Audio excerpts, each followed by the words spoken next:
950 The Fan, Rochester, an Odyssey sports station.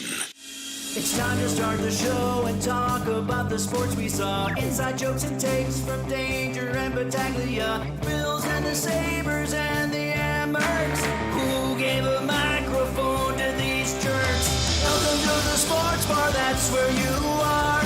Welcome to the sports bar, that's where you are. Welcome to the sports bar, that's where you are. With Danger and Battaglia. A very good afternoon to you as we welcome you on into Rochester's only local sports talk show. You found the sports bar. It's Danger and Battaglia. Glad you're with us at 95.7 FM, AM 950, the free-to-download Odyssey app, our home online, our YouTube channel where we stream live every afternoon from 3 until 6. That's the Fan Rochester on YouTube and on Twitch as well. I am Mike Danger. That's Gene Battaglia. This is always one of the fun days, right? When we do sports talk, because like yesterday, big party, we had our own party, we were all kind of getting together, and now it's the day after the party, and we talk about the stories and talk about the things that happened, and oh, by the way, there's kind of another party here tonight, and you got the Amherst going on, you got round two, so happy weekend, buddy. Yeah, we're there. I mean, this is it. This is a lot of fun. Yesterday was one for the books. We want to appreciate and say thank you to everybody who came out to Three Heads Brewing on Atlantic Avenue to join us for our pre-draft draft party. Too many regulars to mention in this space, and I know I'll forget some of you if I try to list them all off for coming out. But they always show up, they always support. And we appreciate that. It was fun having the Minister of Mayhem, Jeff Dale, on with us to talk a little bit about what his Raiders could do. And it turns out he was right. His Raiders got their guy with Ashton Genty. They have their running back. That whole division got better, did it not? Yep, yeah, they sure did. Yeah, so that's certainly fun.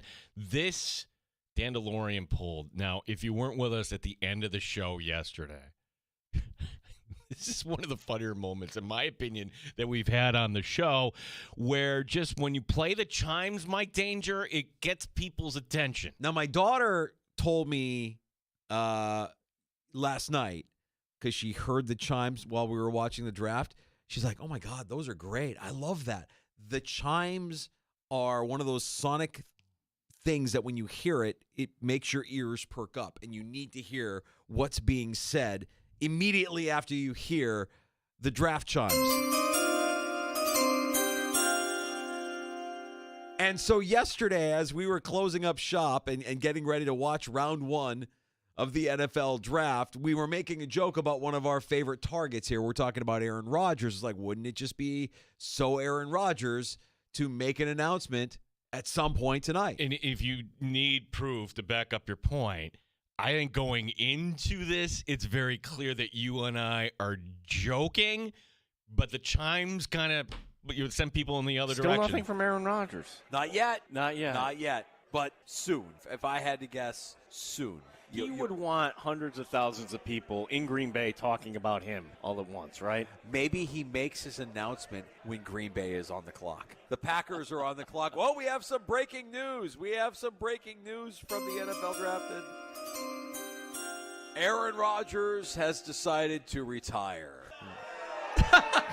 I'm saying that's a hypothetical. No, people are It's a hypothetical. No, it's not real. Not real. It's a hypothetical. You see what those chimes do to people? Those chimes make everybody perk up and listen. It's a hypothetical. He didn't really retire, but he could. He could tonight when the Green Bay Packers are on the clock.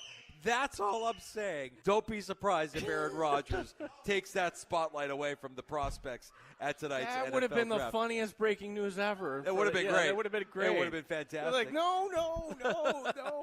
I don't want to be accused of breaking news that isn't actually news. We have no reports signaling that Aaron Rodgers is actually retired. But those chimes are magical. They make everybody perk up and listen. We didn't get an Aaron Rodgers retirement announcement we didn't get an Aaron Rodgers signing announcement last night. We didn't get anything from Aaron Rodgers. No, but the thing that you love about the draft is it gives you these little unscripted moments. Like, I don't know what, like going into it, you never know what's going to happen. Golden, after they do like this whole minute of go, Pack, go, go, Pack, go. And here's this kind of cool moment where he's actually going to greet hundreds of thousands of Packer fans. Hey, can I get a go Green Bay? Yeah. But that's number 2 on my list, Danger. The barfing baby is what we're going to remember this for. Oh, man. Another great clip, as the New Orleans Saints make their selection and the celebration is happening. They're holding the mom of the baby is holding the baby, but you see the baby's head is kind of moving around because she's excited. And then the baby just yaks all. I'm like, well, that's live TV. That's another memorable moment. It was a fun night. It was a memorable night. And just really quickly to close the book on Rodgers from last night, the Jets make their selection. And as is customary, the head coach, the GM, they get together. They share some of their thoughts. Brandon Beane did that. We'll discuss what he had to say about the Bills' selection of Max Harrison. But Aaron Glenn was asked specifically not about the player that he drafted, but rather about Aaron Rodgers' comments last week. Aaron, I'll acknowledge the timing of this question isn't perfect, but we haven't talked to you since Aaron Rodgers went on TV and talked about your meeting in February, and he had some kind of criticisms of you. I was just curious, do you have any response to what he said on the Pat McAfee show? Absolutely.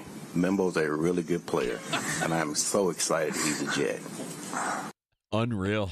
Talk about not giving the guy any satisfaction whatsoever. I'm not even mentioning his name. I am not rooting for the Jets, no siree, but I have a newfound respect for Aaron Glenn. I mean, I'm not going to answer about Aaron Rodgers. That's not a pivot, Danger. That's no. Get the F I'm not out of even here. mentioning his name. I'm not even going to bring him up. I'm not going to give him the satisfaction of knowing that you're even asking about him. We're going to talk about what we're talking about tonight. I loved it. I absolutely love that. So with that, don't ever ask him about Aaron Rodgers again. He predates me. Whatever. Set a tone. Set a tone. It's out of his control. You're welcome to join us this afternoon. The Good Smoke Barbecue and Pub Wingman line is open at 866-4FAN. Award-winning barbecue from Good Smoke Barbecue and Pub, 135 West Commercial Street, East Rochester. GoodsmokeBBQ.com. We've got a great show lined up for you. We will talk plenty of Buffalo Bills with two of our favorites this afternoon, joining us in the 4 o'clock hour from the Batavia Daily News and Bills Digest. Bills Digest editor Alex Brasky joining us in the sports bar. Yeah, so a lot can happen tonight, right? Like the Bills and everybody else not done. And thank you to the Stephon Diggs trade. You have not one but 2 picks coming up for the Buffalo Bills. Picks number 56 and 62 tonight. The Bills do not have a third-round pick right now, so we'll look at what is coming up for the Bills, not just tonight, but perhaps tomorrow. Alex Brasky, Batavia Daily News, Bills Digest, right here, right now, podcast coming up in the 4 o'clock hour. Now, we'll also have Thad Brown, News 8, joining us here in about 15, 20 minutes or so. And we'll get his take on the Bills selection and what they might be doing here tonight with round 2. Yeah, and so the Bills, Danger, I think it became apparent to me when the Steelers passed on Shedeur Sanders at 21 and thinking, okay, the Bills are going to trade up. This would be the slot. But then you're looking and it's, all right, you're going to get a good player here at 30. There's no reason to trade up. What changed it for me was, and nothing wrong with this, Miami needs help on the defensive line. They took Kenneth Grant. Yeah, well, 15. Kenneth Grant, as I've been saying all along since Miami took Kenneth Grant, the guy has bust written all over him. I don't know why any team would invest in a guy with that kind of size and mobility, and I'm sure it's going to fail miserably for the Miami Dolphins, as I've been saying all along. Yeah, sure. Something like that, along those lines. The Bills have their corner, Danger. So let's learn more about Maxwell Harrison out of Kentucky. He goes to the Bills with the number 30 overall pick. This is a player that we identified throughout the process, obviously very fast. He ran the fastest time at the scouting combine. Not the fastest time for a corner, not the fastest time for a wide receiver, the fastest time at the NFL scouting combine. He adds something that the Bills were lacking, and that's speed. And I think the pick, I think we as fans sometimes we latch on to our favorite player, our favorite prospect, and we think that's the guy that's going to make things better. And I know I wasn't alone in thinking what I was thinking about why am I forgetting? About Grant. Yeah. That whole time. The Bills probably viewed their board the way they view it. We don't have the luxury of knowing who they've got graded where, or what they're exactly looking, what skill set they're exactly looking for. And I'm sure they are looking for a big-bodied defensive tackle to play next to Ed Oliver, but they're also looking for somebody who can provide them with speed. And this is what was eye-opening to me when my team was on the clock at 10, because knowing that the best tight end, in my opinion, on the board was still available, Tyler Warren, knowing that my team could have taken him, I was a little surprised to see that they went with another tight end, the guy a lot of people had as the number 2 tight end on their board, in Colson Loveland. What the hell? And immediately I'm like, why? Why would they do that? Why would they leave Tyler Warren on the board? And I think the answer to that, or to any prospect, any team that does this, it's the skill set. It's the need. What does this player provide? Because if the Bears were to draft Tyler Warren, they've got basically Tyler Warren and Cole Kmet, and they've got 2 of the same kind of player, whereas, Colson Loveland is more of a pass catcher. He's more of like a big Sam Laporta. He fits what Ben Johnson is looking for. And with the Bills specifically, you could say, all right, well, there are all these corners that were available to them.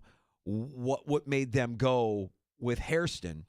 When we hear going into this, we heard that there might be some concerns about his tackling ability. Yeah, and granted, you didn't have to look very far, to see some of these clips. I've seen the one against Georgia, right, where he's not sealing the edge and he's whiffing on another. And, all right, as far as a tackler, that's not his strong suit. He's only 186 pounds listed, a little wiry there, certainly. But I think what the Bills are thinking, and granted, we'll hear more from Hairston coming up in a little bit, this is a much bigger ceiling, is it not?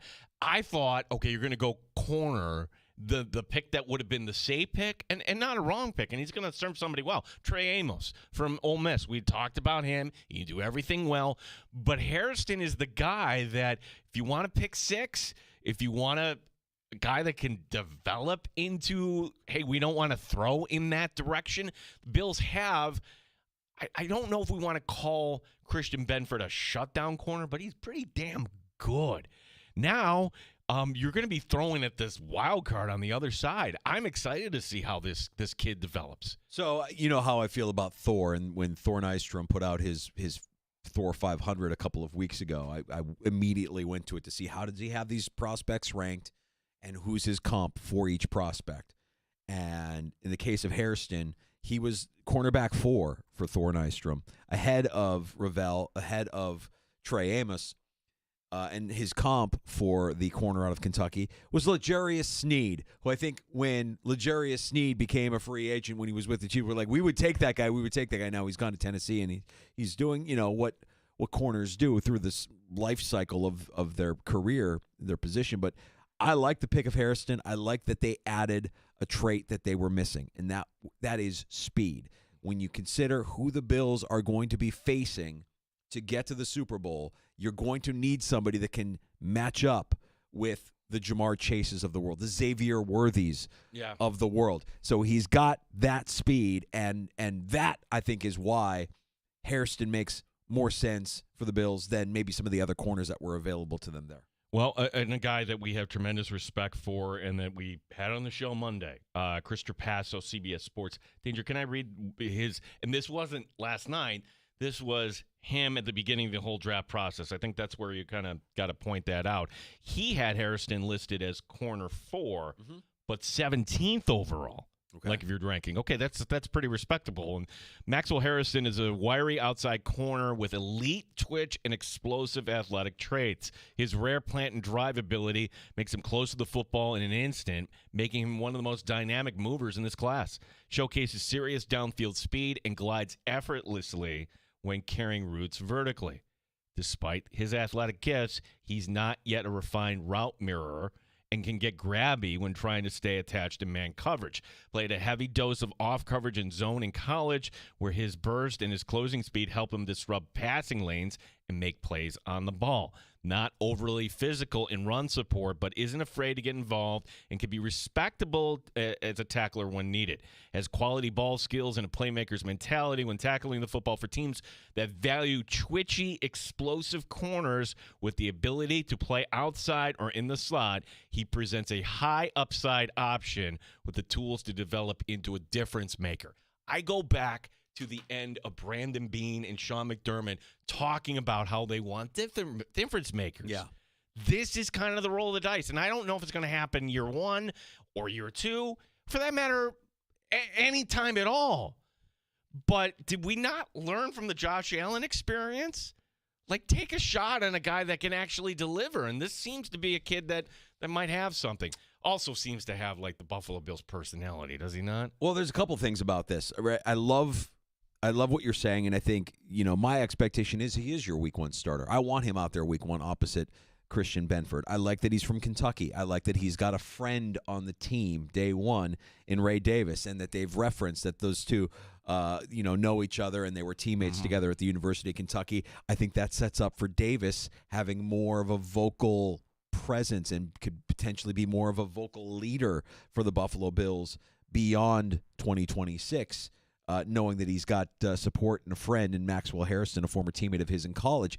And I love Brandon Beane describing Hairston as a willing tackler. Okay, that's not quite deliberate learner, but it is something to say he's a willing tackler. He will throw his body at you, and that's something that he's going to kind of have to continue to grow and bulk up, and you get him in the weight room, and eventually you have somebody who can be more productive against the run and who can make those tackles that maybe were a little bit of a red flag going into the draft process. Well, I mean, if the Bills are playing the Baltimore Ravens, then maybe you're doing a timeshare. Let's just put it that way. With like if you could take Dane Jackson's tackling ability, because that's the one thing he's good at, coverage-wise, that's where it's glaring. That's why some Bills fans are like, no, I don't like that guy. Well, name me corners that are perfect in every category.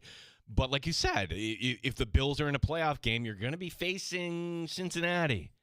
You're going to be facing Kansas City. You're going to be facing a lot of these teams that can air out the ball. So, look, and Chris, a lot of reaction. You can give us a call at 866-4326. One of the guys who came out yesterday, Chris in Kentucky, made the drive to Rochester. We appreciate that. Said he's conflicted. What are you conflicted about? We just ask you that. You have to give all these draft picks a chance one way or another. If you think we're going to be the show that's going to give a grade here to the Bills or not, I mean, it's kind of difficult until we actually see this play out. The grade is the same as it is every year. It's incomplete, right? Whenever we ask, hey, put a grade on it, the answer is almost always the grade is incomplete because we don't know. We really don't. We want to believe that these picks work out. There's so many factors in play. And we've got two of them tonight. The Bills with 2 second-round picks, 56 overall, 62 overall. So at the tail end of round 2, the Buffalo Bills will see themselves making a couple of second-round picks. And we'll see what exactly that leads to, what other needs they can fill. We can say that, a handful of players that we spent a lot of time talking about, and we mentioned Kenneth Grant. He's obviously in Miami. He went pick 13 overall. The defensive tackle out of Michigan. There are still, if you wanted to add another corner, I don't know that you want to, but you could because there are plenty of corners that are still available to the Buffalo Bills. There's plenty of defensive tackles that are still available, and edge rushers available to the Buffalo Bills. Can I give you a name? Sure. Luther Burden. Luther Burden, if you're not familiar, wide receiver, Missouri. Go back 2 years and you're doing an advance. He was rated like the number 1 prospect, like if you're mocking a draft. And his numbers went down, and that's why his stock went down here, too, in the draft. And he's somebody that could have been a late-round pick. In fact, I'm thinking maybe the Bills would have considered him. But to be honest, if the Bills are sitting there at 56, I think he's gone by that point. I agree. So you would have to move up. Do the Bills want to get a safety? Like, there's a few options here. You've got the kid from Notre Dame. You got the kid from South Carolina. And I got to tell you, I like the Ravens taking Malachi Starks. I'm like, ooh. Kind of like that player. Kind of like that move for the Ravens. That now you pair him with Hamilton. Oh. It's like, oh boy, that's going to be a problem. You know when you see a pick made and you're like, oh God, how's that going to look? That's going to be something. How about when the Broncos took Jahdae Barron out of Texas? I'm like, oh boy, you got Barron on one side, and you've got the other guy. Why am I forgetting? Patrick Surtain on the other side. You know why you're forgetting things? Because you were up past midnight like everybody else, Danger. This is what we are. I went home last night. I ate my feelings at a little plate and had a couple cold ones. And, yeah, it was I'm a distracted mess today because today is today. We're dealing with the aftermath of round 1. We're looking ahead to round 2. And then I've got on Saturday night, tomorrow night, I'm in Toronto to melt my face. Oh. Limp Bizkit and Metallica tomorrow night in Toronto. I forgot that. When are you leaving? Are you leaving tomorrow morning? Tomorrow morning. Ooh. Tomorrow morning. All right. A little lunch in the city, a couple of beers pre-show. Yeah. So, your boy's distracted today. No question about it. My mind's in a million places, so I'm trying to remember. Yes, Surtain on one side, Barron on the other. That's a pretty good 1-2 tandem at corner for the Broncos, assuming that Barron is as good as advertised here. They take him with the 20th pick last night in the first round. You just see some of these picks, and you're like, oh, that's going to work out. That's going to work out really well for that team. Omari and Hampton for the Chargers. Like, oh, boy. In Harbaugh's offense, Hampton's probably going to be okay. Oh, and you're gonna go ahead and pair him with Najee Harris. Yeah, that's a pretty good 1-2 backfield. We'll talk more NFL draft, including whether or not the Browns will take Shedeur with the first pick tonight, round 2. That's interesting. The Browns, I think I owe you an apology on air, Danger, because you brought this up. I'm like, no, that wouldn't make sense for either team, but it happened. Jaguars giving up a first-round pick. The Browns saying no thank you to Travis Hunter. Buddy, you don't need to apologize. I just saw some things cross my feed to mention them on the air and thought to myself, it makes sense.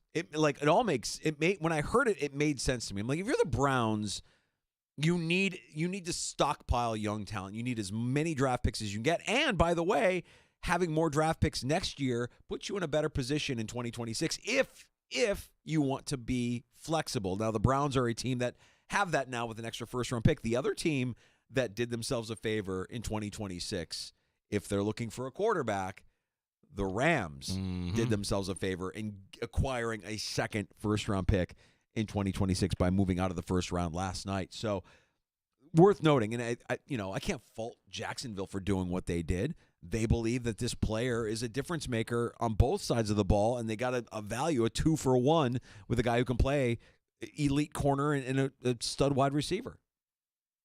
Yes, but history would show us that moving up and giving up that capital, let's take the Sammy Watkins trade, for instance, like giving up a future first.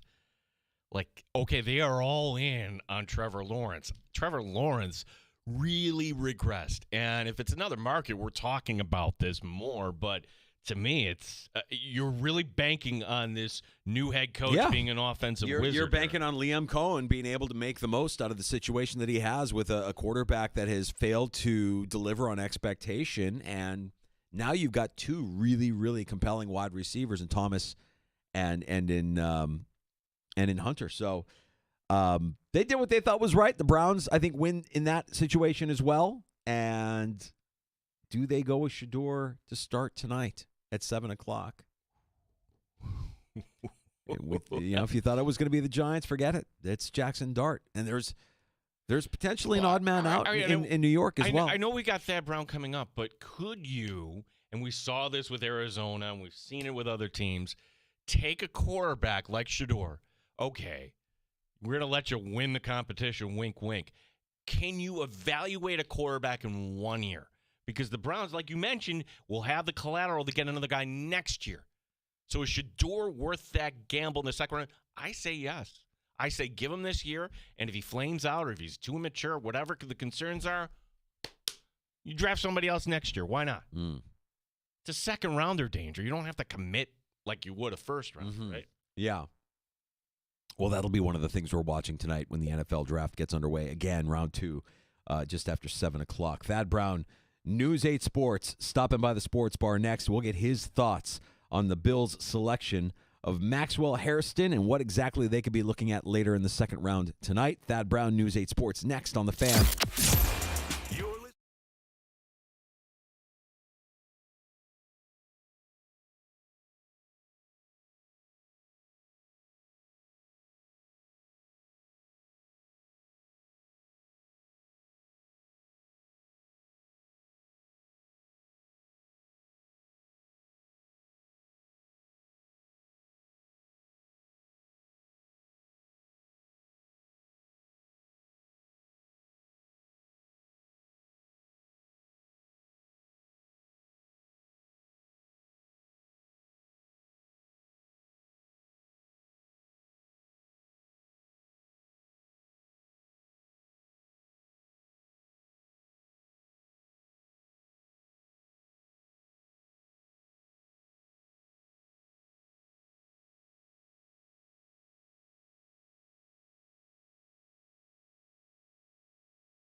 update.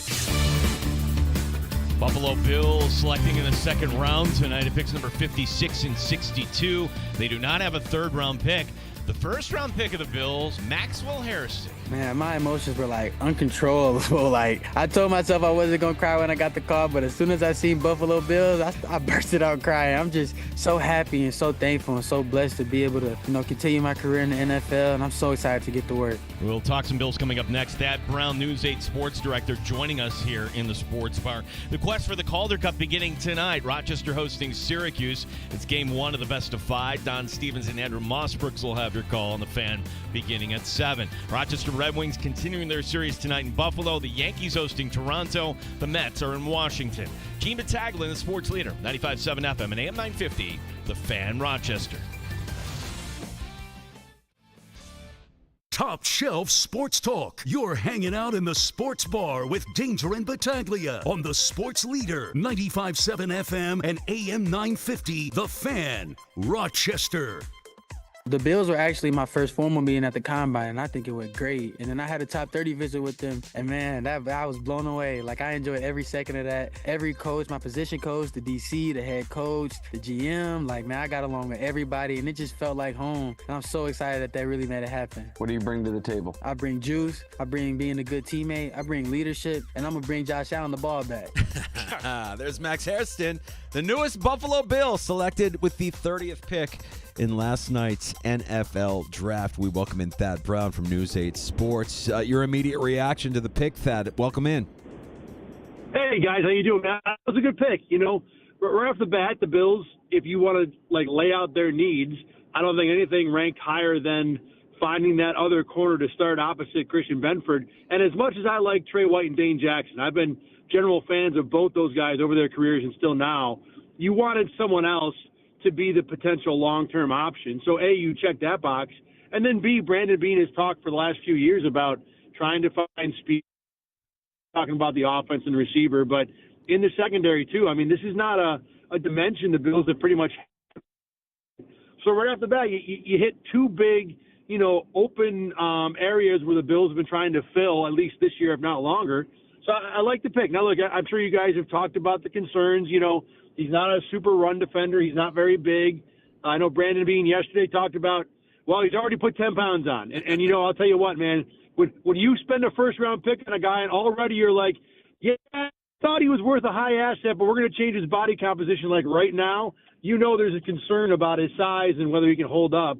But, look, as Brandon Beane pointed out yesterday, if there wasn't that concern with Max Hairston, he goes in the top 10. The rest of the stuff that comes with him is really that good. Yeah, I mean, and we're also discussing, all right, in games that you're really going to need big plays, Cincinnati, Kansas City, teams that can throw the ball. You really don't have to worry now, at least from the speed element, that this kid is actually going to be able to stick with some of these receivers, correct?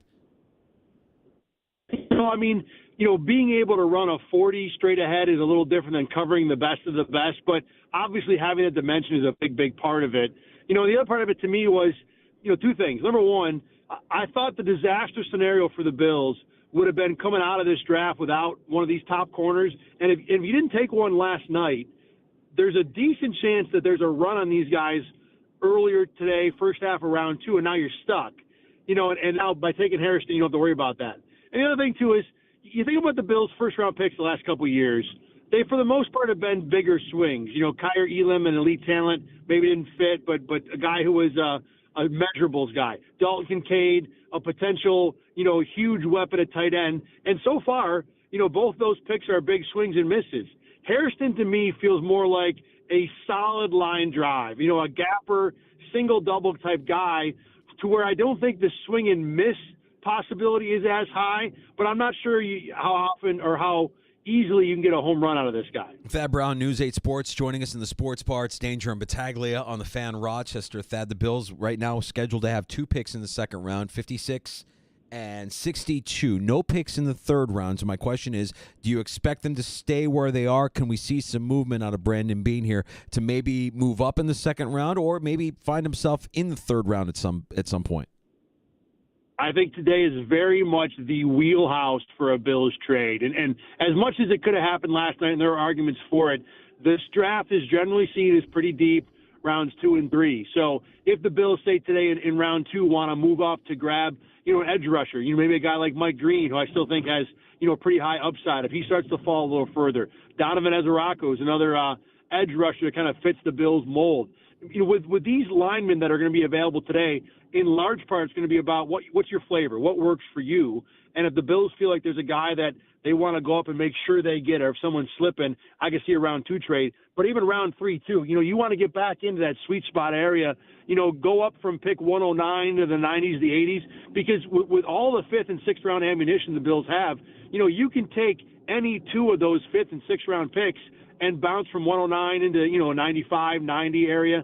Maybe you grab a receiver that might fall a little bit. There's a nice glut of guys that are expected to go early in round number 3. Someone like that slides to 85 or 90. The Bills have the ammunition to go up. So yeah, I would be stunned if the Bills make 2 picks at 56 and 62, and that's it today. I just don't see that as a possibility at all. At what point, Thad Brown, News 8 sports director, joining us, we know the Bills have an issue at defensive tackle with the 2 players, Ogunjobi and Hoyt, looking at a suspension, and Brandon Beane said, no, that's not going to change our plan, but could you see the Bills actually waiting until tomorrow to address that? I mean, your thoughts on the need at that position specifically, Thad?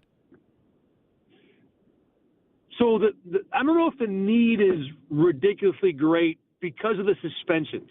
To me, the need has always been you want to find a guy to be that nose tackle, that one technique, that run plugger. Hoyt and Ogunjobi really aren't that guy, either one of them. So, whether they were suspended or not, I still think the Bills have a need for that particular player. I think you could wait until early in round 4 to grab that guy. There's a guy like Jamari Caldwell from Oregon that, I know my buddy over in Buffalo, Josh Reed, is a big fan of, who might slide into the early parts of round 4. But, when it comes to D-line, there's so many guys that are going to go today, rounds 2 and 3, that are all going to be really, really solid players. So to fill that need, I don't think it makes as much. You could wait till tomorrow, but I think it makes much more sense to try and grab one of those guys today, whether it's an Alfred Collins or a Deion Walker from Kentucky, somebody like that who's probably going to go today, who easily you just plug them in at the one technique, you let them stop the run on 1st and 2nd down for the next 4 years, and go about your business. And that, what about another position of need? We kind of identified wide receiver as maybe not a primary position of need, but certainly somewhere they would like to add, and they took plenty of top 30 visits with some of these prospects that will be still available to them as they're selecting tonight. Oh, absolutely. I think receiver is not necessarily at the top of the list, but high on the list. And it wouldn't, if it were me, I would try and go D tackle, edge rusher first, and then fill receiver. And you can do all 3 of those today if you trade back up, towards the end of the day. But if you want to rearrange that in a different order, there's a good argument for it. Again, who might be available? Does Jalen Higgins, the Iowa State, the big, tall 6'4" guy, does he fall today? Or do you want to sit around and, maybe try and grab a Jack Besh or a Kyle Williams who could be around late in round 3? I think the Bills are in a good position to where they don't have to force anything. They can kind of see, how is this going to play out? What's going to be available? Who might slide, And then you have, when you see an opportunity, again, you have the picks to pounce and go take care of whatever you got to take care of. Yeah, the one position that I'm not sure if the Bills address this in round 2 or if they say we're kind of good, and it seems like there are many different opinions on that, the safety position, because in round 2 you still have Xavier Watts, you have Eamon Wari from South Carolina. I don't know if they'll be there at 56, but my question is, what do the Bills have right now? What is your opinion? Because my opinion, that is, I like Taylor Rapp, but he's not out there all the time, and Cole Bishop, you hope would develop in that, but if he didn't, it'd be nice to have another plan. Your thoughts on how the Bills might attack the safety position in this draft? I'm with you on safety, or in terms of assessing what the Bills currently have. Taylor Rapp is probably, I don't want to say he's a borderline starter. He's probably a low-level starter in the NFL. And Cole Bishop, as much as we've seen good stuff, is a hope at this point. So these 2 guys are not an assurance, but to take a second-round pick from last year and then stack a second-round pick on top of that along with a guy that you've got a multi-year signed contract to, when you do have other, more pressing needs, certainly a defensive tackle, and I think edge rusher and receiver we'd probably rank above safety. I don't know if you want to burn one of those high assets. All that said, man, Xavier Watts in a Bills uniform feels like one of the best ideas you can come up with. This guy is a natural playmaker. You let Sean McDermott coach him up with some of the fundamentals, and then just have him go out there and do his thing. Find the ball. Max Harrison talked about, I'm going to get the ball back to Josh Allen, which is great and all. But if there's a guy in this draft who the Bills might have a shot at who legitimately can say that and you're like, okay, I believe you, is Xavier Watts. So, as much as I want to go, ideally different positions with the next couple picks, boy, Xavier Watts would be too tantalizing if it were me to pass up. Thad Brown, News 8 sports director, joining us in the sports bar. We're talking NFL draft and Buffalo Bills here on the Fan Rochester. Thad, the thing we heard going into the draft was that this is a very, very deep class at running back. Now, we assume James Cook is going to be on this roster in 2025, but his future beyond that with the Bills is cloudy at best. Do you think the Bills later this weekend take a swing at this deep running back class? I mean, you can always do it once you get to round 5 and 6 because, those guys who are drafted are special teams players anyway. I don't care what the 2 letters are next to their name on the screen are. That being said, this is a team that generally doesn't carry 4 running backs unless that 4th running back is primarily a special teamer, a la Tywan Jones. So if you're going to draft a running back who you want to use as a running back, then you got to trade somebody. And it's not going to be Ty Johnson because Ty Johnson's your glue guy. He's your best pass blocker when it comes to a running back. He's already proved himself as a receiver. He's not going anywhere. So the only reason you draft a running back is either A, you're going to trade James Cook now and avoid the entire contract headache, or B, you want to cut bait with Ray Davis early for some reason. And I don't think B is likely because I thought what we saw from Ray Davis last year was pretty encouraging. So unless the Bills are just like, there's no way we're signing James Cook, we're better off trying to get some sort of day 3 asset for him because I don't think you're going to get a 2nd or a 3rd round pick for an unhappy running back going into the last year of his contract. And then you want to roll with who you draft. That to me is the only path. And you can make the argument for it based on what you guys just said, which is this is a good class. It's very possible the Bills might say, okay, we're not signing James Cook.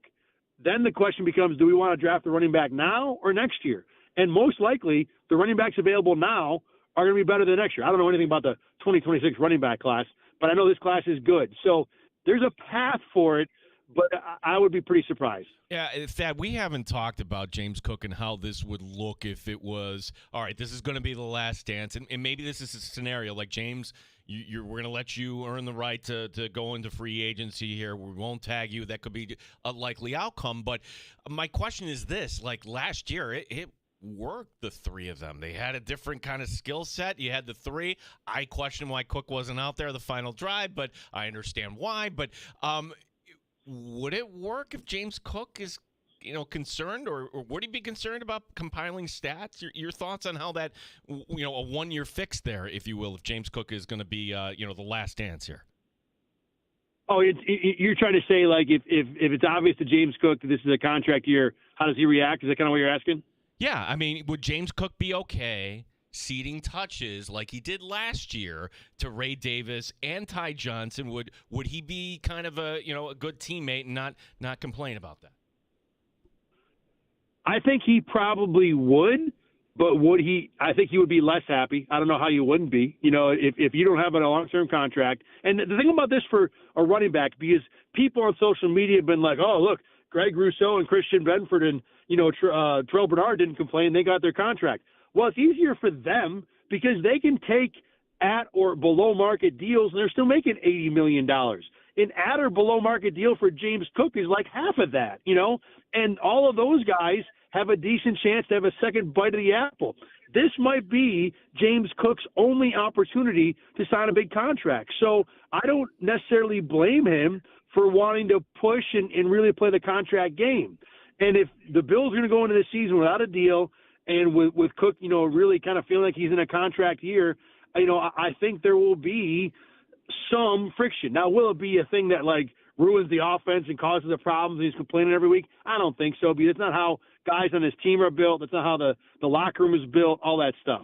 But yeah, he's a human being, with with desires like anybody else. And I think there will be at least more of an issue.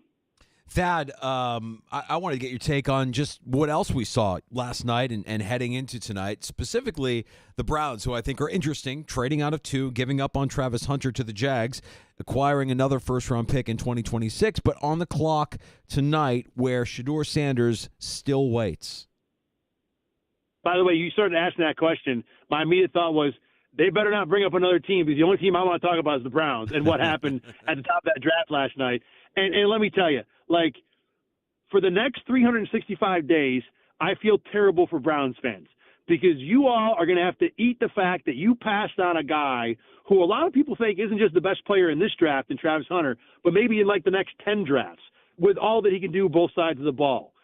With the path being, the idea being from the Browns' point of view, I think, that you're trying to stockpile and go get a quarterback next year when the quarterback draft is better. And I think that makes a lot of sense. Do you want to argue that Mason Graham and a franchise quarterback next year is better than Travis Hunter? I think it's a good debate, but I get the thought. The problem is for Browns fans is that you're not going to realize the fruit of that plan until this time next year at earliest. So it's going to be a long year.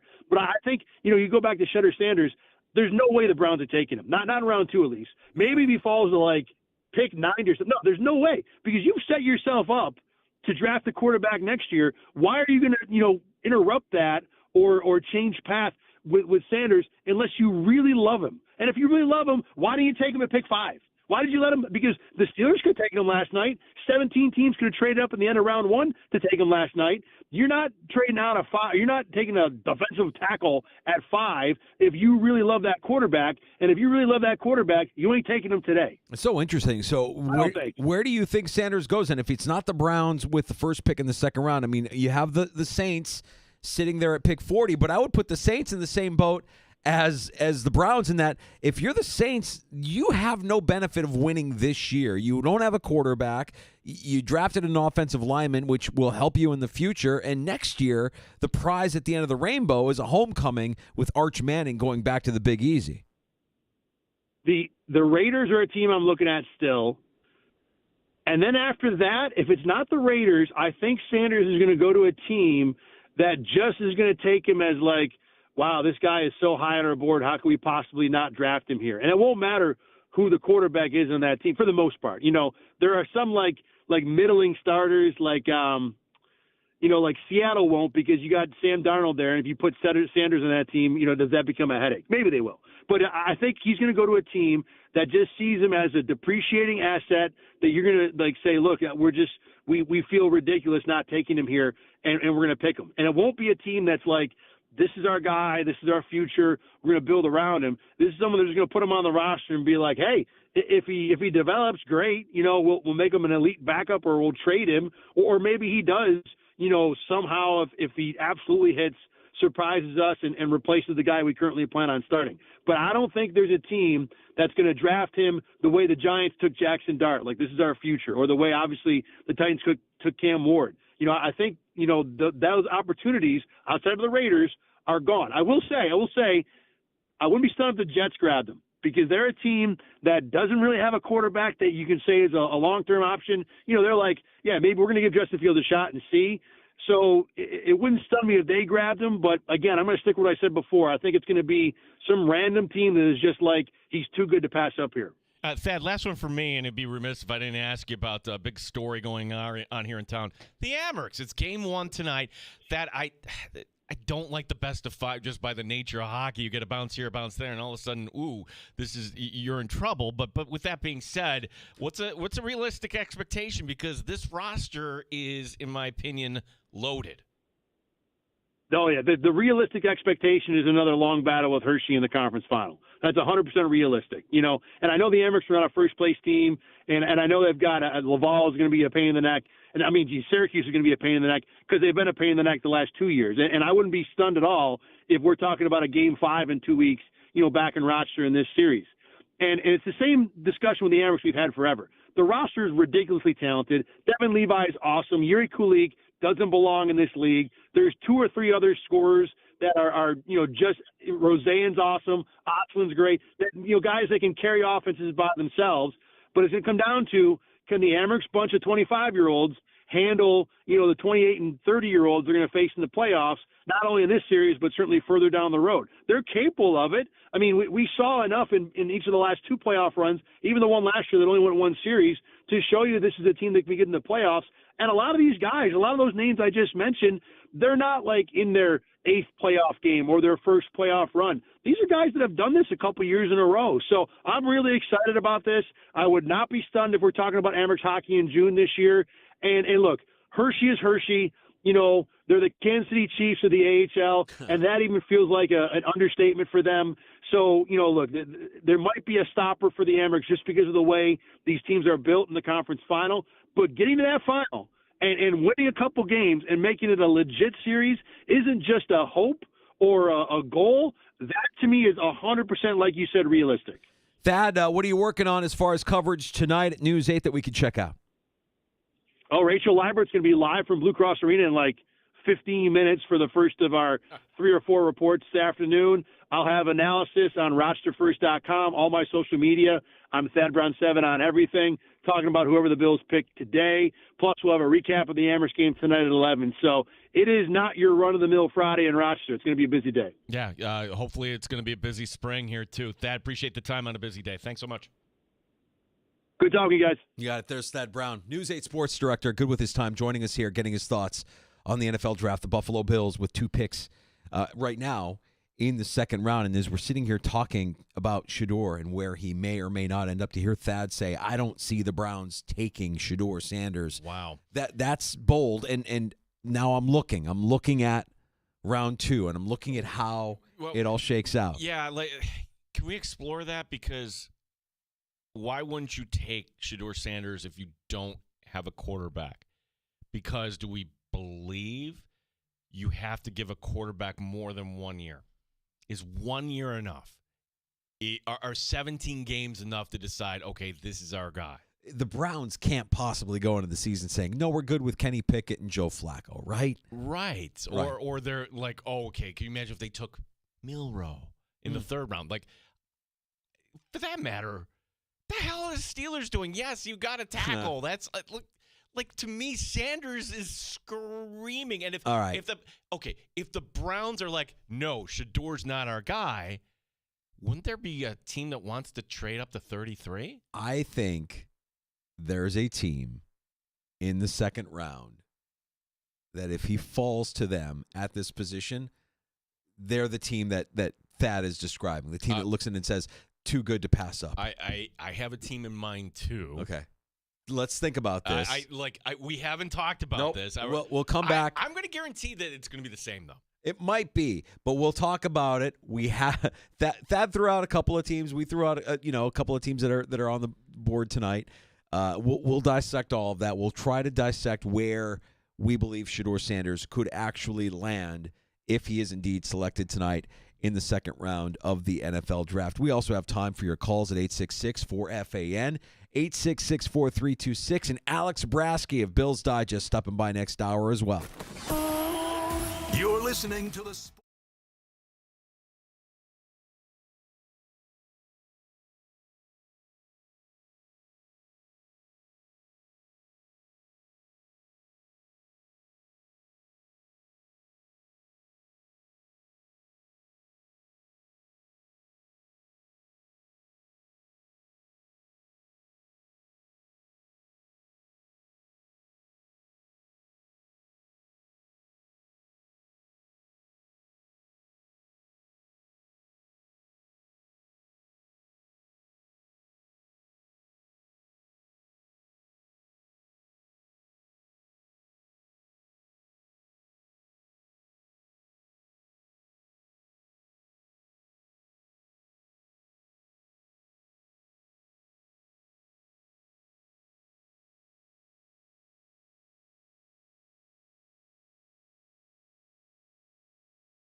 Streaming online and in the Odyssey app at The Fan Rochester. The sports leader, 95.7 FM and AM 950. The Fan Rochester, an Odyssey sports station. The Fan Rochester Sports Update. Day 2 of the NFL Draft, second and third rounds tonight. The Buffalo Bills with picks numbers 56 and 62. Buffalo without a third-round pick. They did get a first-round pick, Brandon Beane on Maxwell Harrison. We had him in for a 30 visit. Been around him a few times. Great young man. If you guys were watching the TV, you could see his infectious personality and smile, and he's a good kid. He'll add, obviously, speed to our DB room, and we think he'll pair well with what we already have. We'll go to Buffalo later this hour. Alex Brasky, Batavia Daily News Bills Digest, will join us. The Calder Cup quest begins tonight. The Amherst, Game 1 against Syracuse. It's a best of 5. Don Stevens, Andrew Mossbrooks will have your call on the Fan beginning at 7. Rochester Red Wings on the road again tonight in Buffalo. The Yankees hosting Toronto. The Mets are in Washington. Gene Battaglia, the sports leader, 95.7 FM and AM 950, The Fan Rochester.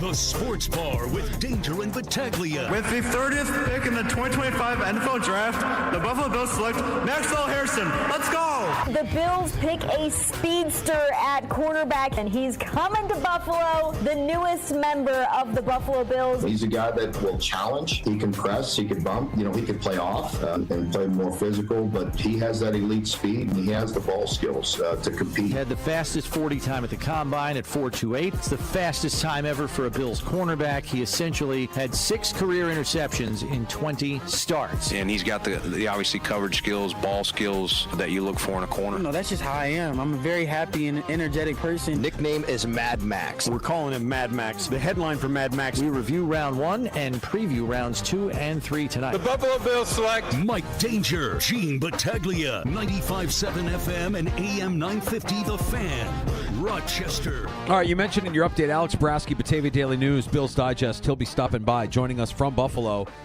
this hour. You can join us as well at 866-4FAN, 585-866-4326. Would love to get your reaction on the Buffalo Bills selecting Maxwell Harrison, cornerback out of Kentucky, with their 30th overall pick last night.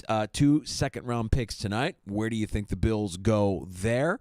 And you can watch us on our stream as well. Our YouTube channel, The Fan Rochester, also streaming on Twitch at The Fan Rochester. So, Shador, we went into break wondering where could it be? Because that brings up an interesting point about the Cleveland Browns, who are on the clock and are picking first in the second round with the 33rd overall pick tonight. You would think Shador would go there, right there at 33, to a team that needs a quarterback in the Cleveland Browns. So it's a little different here because you have some trades, one of them being the Giants-Texans trade last night where, okay, the Giants don't have a second-round pick. So let me just kind of read in order what the board, in terms of the draft order here is. You go Browns, Texans, Titans, Browns again, Raiders, Patriots, Bears, Saints, Bears again, Jets, Niners, Dallas, and then it kind of, filters out from there. So I would think, Danger, there's a lot of quarterback-needy teams here. Specifically, you've got the Saints, you've got, certainly the Raiders, and, of course, the Browns. You tell me your team here, and then I'll tell you if... On 3. 1, 2, 3. Dallas. Rams. Oh, you said Rams. Okay. Well, it's funny. We didn't agree. Did not agree. I think the Rams are a perfect spot because, look, last year, Stafford had an excellent year. He really did. Yep. And that offense kind of bloomed. But at some point, what better way to draft somebody and there's no pressure, none whatsoever. It's almost like, hey, we're going to give you a whole year, Patrick Mahomes. Oh, we'll give you week 17 there. I actually like what Thad said about the Browns, and I'm willing to listen to that when you make the kind of move that the Browns made and secured an additional first-round pick in 2026, that your eyes are on that prize, a deeper quarterback class in 2026, a more valuable quarterback class in 2026. And so along those lines, I think the Rams, with the move that they made in acquiring an additional first-round pick, have set themselves up as well for a quarterback in the class of 2026. I could see them surviving through this season with Matthew Stafford, who through the course of last year, bumps, bruises, and all, was still spinning it, man. Matthew Stafford still throws a pretty ball, and he looked good to the very end. Matthew Stafford wasn't the reason why the Rams weren't ultimately able to get to the Super Bowl last year. So I like that the Rams, like the Browns, have set themselves up in 2026 with multiple first-round draft picks and the flexibility to move around and get a guy that they want in a quarterback class that's a little bit deeper. So while the Rams are absent from this first part of the second-round draft, the reason why I said Dallas is I just think realistically that he might still be there for the Cowboys at 44. If he's there at 44 and Dallas passes on him, then he'll be there for the Rams at 46. Right. Yes. So that's where, but I think he's going to be gone before them. The Raiders, look, if the Browns say no, not our cup of tea, the Raiders sitting there, hard for me to imagine he goes by the Raiders. The Saints have told you exactly what they're doing here. And I think tonight, where we saw some deals last night, obviously, I think tonight you see even more. I think there's more movement. I do agree with what Thad is saying. I think the likelihood of the Bills staying put with their 2 picks is almost zero, that they're not just going to sit on their hands, that they're actually going to be mobile and move around. I think a lot of teams are going to be jockeying for position here as the second round gets underway tonight at 7 o'clock. 866-4FAN, 866-4326, one of the guys we saw out yesterday. Brad in Rochester. What's up, Brad? Hey, a wild card for Sanders, and I don't know why you guys didn't say it, was the 49ers. Brock Purdy's not signed. You could get another guy for 4 years, and Brock Purdy doesn't sign, or they franchise him and trade him. I don't know. They did this with Trey Lance and Brock Purdy before, so it's not like they haven't had a quarterback controversy before. With the Bills tonight, I can definitely see them trading 62 and getting like a couple third-round picks from like New Orleans, who has 2, and unloading like a 4th, a 5th, and 6th to New Orleans, get their 2 third-round picks for their second-round pick. Yeah, New Orleans needs picks. Thanks, Brad. Appreciate it. And you got New Orleans sitting there at 40 if you wanted to move up as high as the 8th pick in the second round tonight. What are you moving up for? Okay, like we have our guys. Oh, Luther Burden or Xavier Watts. They're not going to be there at 56, but they might be there at 40. All right, so let's discuss this a little bit here, Gino. So at wide receiver, you mentioned Luther Burden. I mean, there's a lot of talent still left at wide receiver, whether you want Luther Burden, Trey Harris, Jaden Higgins, Iowa State is still there. Jack Besh is somebody that we know they had they've talked to out of TCU. He will certainly be available there early in the second round. Kyle Williams. I mean, just because his name is Kyle Williams, we should probably consider him at wide receiver. If you're talking about edge rushers, you got Mike Green out of Marshall still available. Ezraku of Boston College is a name that I think is one to kind of circle and say, all right, that's one that would make a lot of sense for the Buffalo Bills if he really wanted to get another edge rusher in the fold. Defensive tackle, they weren't able to address that last night, obviously. Shamar Turner, Texas A&M. Darius Alexander from Toledo. Handful of names there. Alfred Collins later on from Texas. Landon Jackson, Arkansas. He's an edge rusher, too. And the wild card in a lot of this is safety. We discussed this a little bit earlier. Mm-hmm. Xavier Watts out of Notre Dame. Nick Emenwari, South Carolina. Kevin Winston from Penn State. Top 3 safeties right now that are still available if the Bills wanted to invest in safety this early. I don't know that you're going to invest in safety in the second round 2 years in a row, but keep an eye on these guys as they do have 2 second-round picks, no third-round picks. If one of these guys becomes available to them in the third round, if they somehow acquire a third-round pick, I wouldn't be shocked by that. I think there's one thing for certain, because we can all banty about these names, and you could all say, you could sell yourself into saying any one of those names would help the Buffalo Bills if they think that's the guy. All those names theoretically could be gone by the time Buffalo gets to 56. It's true. So to me, this is the move up night. And I'm not like giving up a second rounder. Can you move up using 5th, 6th, 4th round picks later in this draft that would be questionable to make this roster anyways? The Bears have two. The Bears have two at 39 and at 41. Maybe they're a team that they're ripe to move up with. And that would be a pretty hefty move up. But, the Bears are also looking for more draft picks as well. So I think that that's almost a certainty, that the Bills will be, at some point tonight, mobile. They won't be sitting put with their two picks there later in the second round. We have Alex Brasky coming up here at the bottom of this hour. Phone number 866-4FAN, 866-4326. Just kind of reviewing some things last night. One little kind of thing I found interesting, Danger. I think the NFL pushed it a little too far last night. So here's our big announcement. And it was almost like the chimes, like, attention, everyone, attention, big announcement. Out, we welcome Colleen Wolfe. Yay, NFL Network. And here's Laura Rutledge, ESPN. Yay. I'm like, what is this announcement? What are they doing? We all sit up straight. It's an announcement of an announcement. The schedule release will be on Wednesday, May 14th. Oh, that's it? No, dude, that's not it. You know how this works. You know what the NFL is doing here. They're turning the schedule release into another major event. It's a reveal of a reveal. Yeah. That was it. That's honestly, Danger, that should have been paired with, hey, here's who the Eagles are going to open up on Thursday night, opening night. Yay, and we're going to release the rest. There wasn't even anything of that.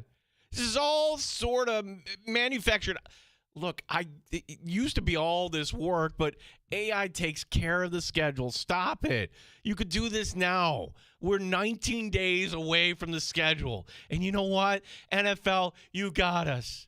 You have us by the you-know-what. You know we're going to be talking. Once we're all talked out about the draft and everything else, we're going to turn to our next thing. You might as well sell the schedule release. Who wants to bid on the schedule release? Who wants to host the schedule release? That's where it's going. That's exactly what they're going to do. They're going to get everybody together and release the schedule, turn it into a big old party sponsored by Bud Light, and everybody that's there will wait. They'll do the same dance. Oh, it'll be like the draft, except we're just looking at a screen. We're not looking at prospects. We're just watching. We're watching team release videos. Because that's what we're all doing. Yeah. Why not monetize it? That you see them working, you see where it's going. Why haven't they done this yet? Like, legitimately, hey, come on down in Buffalo, $20. It'll go to charity, but sit right here, and you're going to watch the release video at 7 o'clock on May 14th. I just think it's a matter of them getting sponsors for each team's release. You have one corporate, but they're out there selling it now. You know that they're out there selling it now, and that will be the next major event for the NFL, that they'll get one in April, and then they'll get another one a few weeks later with the schedule release. Maybe not on the same scale. I mean, over 200,000 fans attending last night in Green Bay. For the Green Bay Packers. Like, a lot of Packer fans. Like, the Green Bay was drafting late. Now, look, they're an hour behind us, but even still, that's a little late, right, on a work night for many. As soon as the Packers made that pick and he came out golden and did his thing, they showed it once, Danger. I'm telling you that 3/4 of that crowd, like, it's a long day, right? They were gonzo. Hey, we found out who our guy is. Yeah. Adios. Yeah. We also, speaking of the schedule, Gino, we did find out from Roger Goodell, who spoke today on ESPN, that there will be 3 more Christmas Day games, regardless of what the day of the week is that the holiday falls on. The NFL playing 3 games once again on Christmas in 2025, and that will be the plan moving forward every year in the future here. So this wasn't from today, but this was previously, because like how you have the Cowboys and the Lions every Thanksgiving, and they were kind of grandfathered in, a team that put their hand way up in the air and said, hey, we'll play every Christmas, and being the Kansas City Chiefs, no, that's not going to happen. They don't want any team to be wired in like that. With 3 games, and it's natural this year because it's on a Thursday. It fits a little the NFL schedule, unlike last year when it was on a Wednesday. And I'm saying bracing for it. I know there's some fans that would love to watch a Bills game with family on Christmas Day. The majority of us would be like, no thanks. I don't really want it on a Christmas Day. But because you have the quarterback, because you are a contender, you're going to have to make some sacrifices. I remember watching some of the Steelers and Chiefs on Christmas Day, and that was pretty much the extent of it. Like, you're right. You get tied up in family. It's a nice little break. It's a nice little breather because we consume so much football up to that point, including on Thanksgiving. So I just think it's a giant FU to the NBA. Like, guys, stay down. I mean, it was cute. It was cute that you tried to own a holiday, but now we'll take over. We got it from here. Don't worry about it. We'll have 3 games on what you perceived as your holiday moving forward and forever. Thank you. Thanks for showing up. Good luck out there. And the NFL will rake. They will absolutely rake. And I get why they don't want to lock into one team. Let's face it. I mean, the Lions were bad for a lot of years. And that game, that early game on Thanksgiving, is not getting a lot of eyeballs. If the teams are bad, you're watching out of tradition more than anything or routine. You get some good teams, yeah, you can get some more eyeballs on there. You're trying to increase the value of this product on Christmas Day.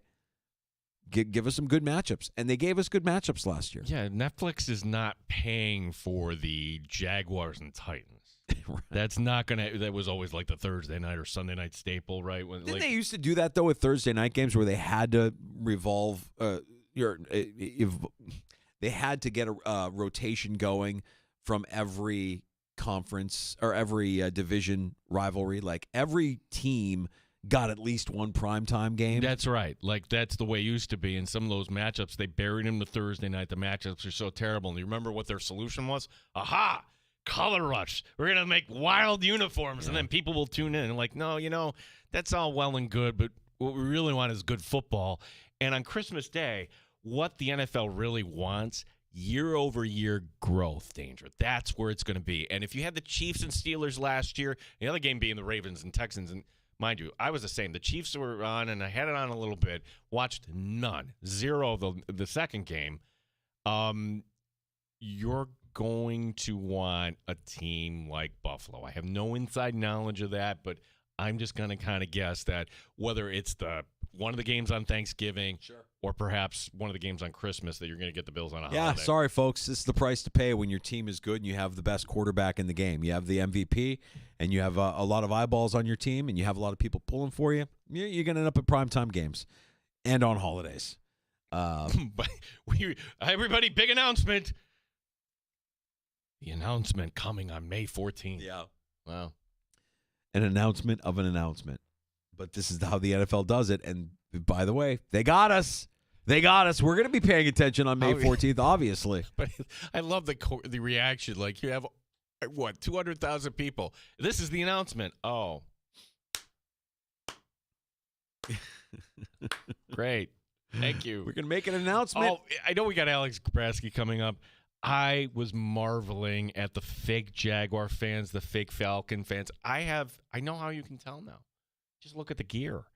Like, they showed some Steeler fans, and there was like a throwback jersey in there. Yeah. I'm like, okay, that's a real Steeler fan. You know, of course, there were a lot of Packer fans, but even still, with some of the Bills fans, I'm like,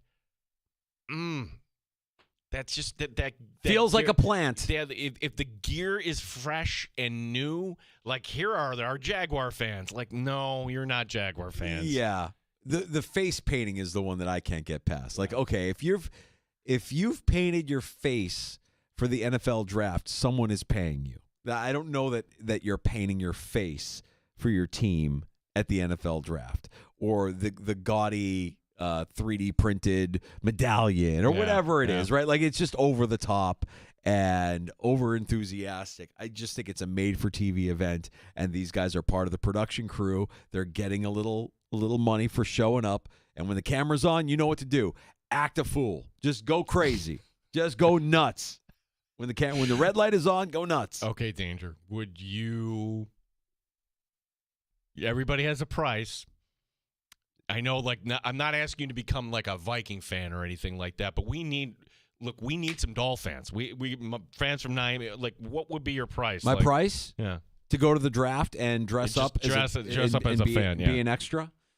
Now, are they paying for me to go to the draft, or are they just paying me to be on camera for a few seconds? Well, I'm going to assume that when it comes here, you're asking local theater people. You know, to kind of like the labor out there might be cheap. Not to diminish any local theater people, but you get my point. You don't have to fly anybody. $500. See, I don't think they paid him that much. I think it was like, come to the draft. Sorry, and like, yeah. my time is worth something. $500. They're in a military. Can you imagine, like, wait, that's Mike Danger. Why is he in Chargers gear? I'll tell you what. For an extra $500, I'll let you paint my face or put a goofy thing on my head. The cheese head or the Charger lightning bolt or whatever for an extra $500. Yeah. So let's make it $1,000, and you can do whatever you want. And I'll be on camera for a few seconds pretending like I know the pick that just happened and whether or not it's a good pick or not. I'd do it for $100. $100. $100. You are cheap and easy. Well, I got to keep the gear too, right? Oh yeah, no. I would give the gear back. Like that'll be another thing. Like pay me more, and you can keep the gear. I don't really care about the gear. That's fine. Well, we'll see tonight which fan base represents the extras that show up for the NFL. There is, well, granted, we're still a few hours away. There's no one there. I mean, It's the weather raining. is gross. Yeah, it's gross. I know it's going to sound biased because I'm a Bears guy, but Green Bay sucks. Why would you live there? Why would you want to be there? Danger. It's the middle of a field. There's nothing going on. You've got a stadium in the middle of nowhere. Danger. I'm a little salty about Clay Matthews opening last night. I don't know if you caught that. I know you were busy. Yeah, no, that kind of crossed boundaries there. That was horrible. Yeah. Horrible. We got to get to Brasky. Alex Brasky, Bills Digest, Batavia Daily News. We'll talk Bills draft with Brasky next on The Fan. You're listening to the Sports Bar with Danger and Battaglia. 95.7 FM and AM 950. The Fan, Rochester. The sports leader. 95.7 FM and AM 950. The Fan, Rochester is everywhere. Odyssey has sports for every fan. Keep up with your favorite teams from across the country and get the inside scoop from experts. AUDACY. Odyssey. Springtime's here, and Debbie's.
Spectacle with Maggie and Perloff on 95.7 FM and AM 950 The Fan Rochester weekday mornings. Then let the sports banter make your alarm clock look like a bad idea. The Fan Rochester Sports Update. It's round 2 coming up, as well as round 3 tonight in the NFL Draft. The Bills picking in the second round at 56 and 62 overall. They do not have a third-round pick. Maxwell Harrison is the first-round pick. Man, my emotions were like uncontrollable. Like, I told myself I wasn't going to cry when I got the call, but as soon as I seen Buffalo Bills, I bursted out crying. I'm just so happy and so thankful and so blessed to be able to, continue my career in the NFL, and I'm so excited to get to work. We'll go to Buffalo coming up next. Alex Brasky, Bills Digest, Batavia Daily News, Right Here, Right Now podcast to join us. The quest for the Calder Cup begins tonight. Rochester hosting Syracuse.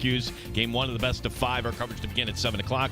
Rochester Red Wings once again on the road tonight in Buffalo. The Yankees hosting Toronto. The Mets looking to make it 8 in a row. They are in Washington. Gene Battaglia, the sports leader, 95.7 FM and AM 950, The Fan Rochester. The beer is cold and the wings are hot. You're in the sports bar with Danger and Battaglia on the sports leader, 95.7 FM and AM 950 The Fan, Rochester. Round 2 of the NFL Draft tonight from Green Bay gets underway at 7 o'clock. The Bills right now with 2 picks in the second round. To discuss what the team may do with those picks, we go to Buffalo and check in with the editor of Bills Digest. For the Batavia Daily News, Alex Brasky joining us in the sports bar. Alex, it's Hairston with pick 30 and the Bills with a couple of picks right now in round 2. Welcome back into the sports bar. Give us your reaction to the pick there for the Bills and taking the speedy corner out of Kentucky. Yeah, hey guys, thanks for having me. I was relatively surprised at the Hairston pick.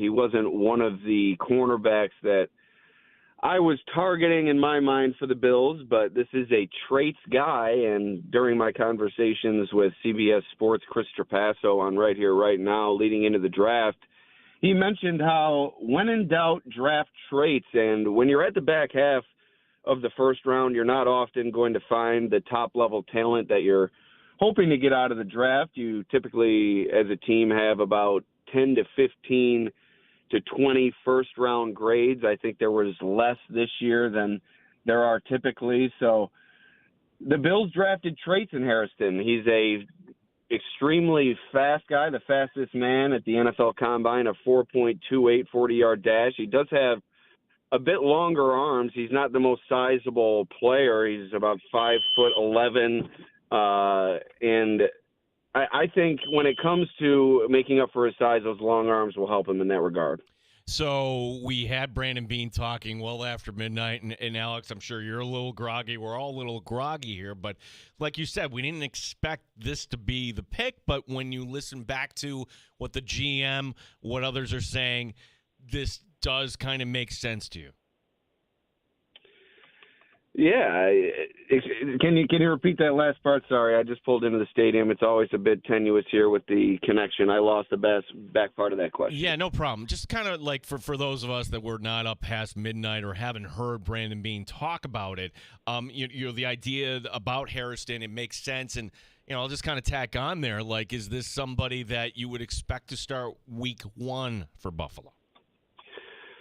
Yeah, I think he's going to compete for the job, as Brandon Beane said. Now, if you ask me whether I believe personally he's going to work his way to a starting position, I would say no. I think Tre'Davious White is going to start the season as the starter opposite Christian Benford. I think Hairston's a player that perhaps you want to work into your system and also work into the NFL level. I mentioned how he's a bit undersized at 5'11". He's listed at 182 pounds. He said he put on about 10 pounds leading into the draft, so now he's at about 190, 195. So I think this is a player who needs to get acclimated to the NFL level. His speed is going to translate for sure, but I think there's some things that perhaps he needs to polish about his game to really reach that next level at the professional level. And you bring in a Tre'Davious White, a low-cost player, but a player who's been there, done that at a high level. I'm not expecting he'll return to all-pro level status, but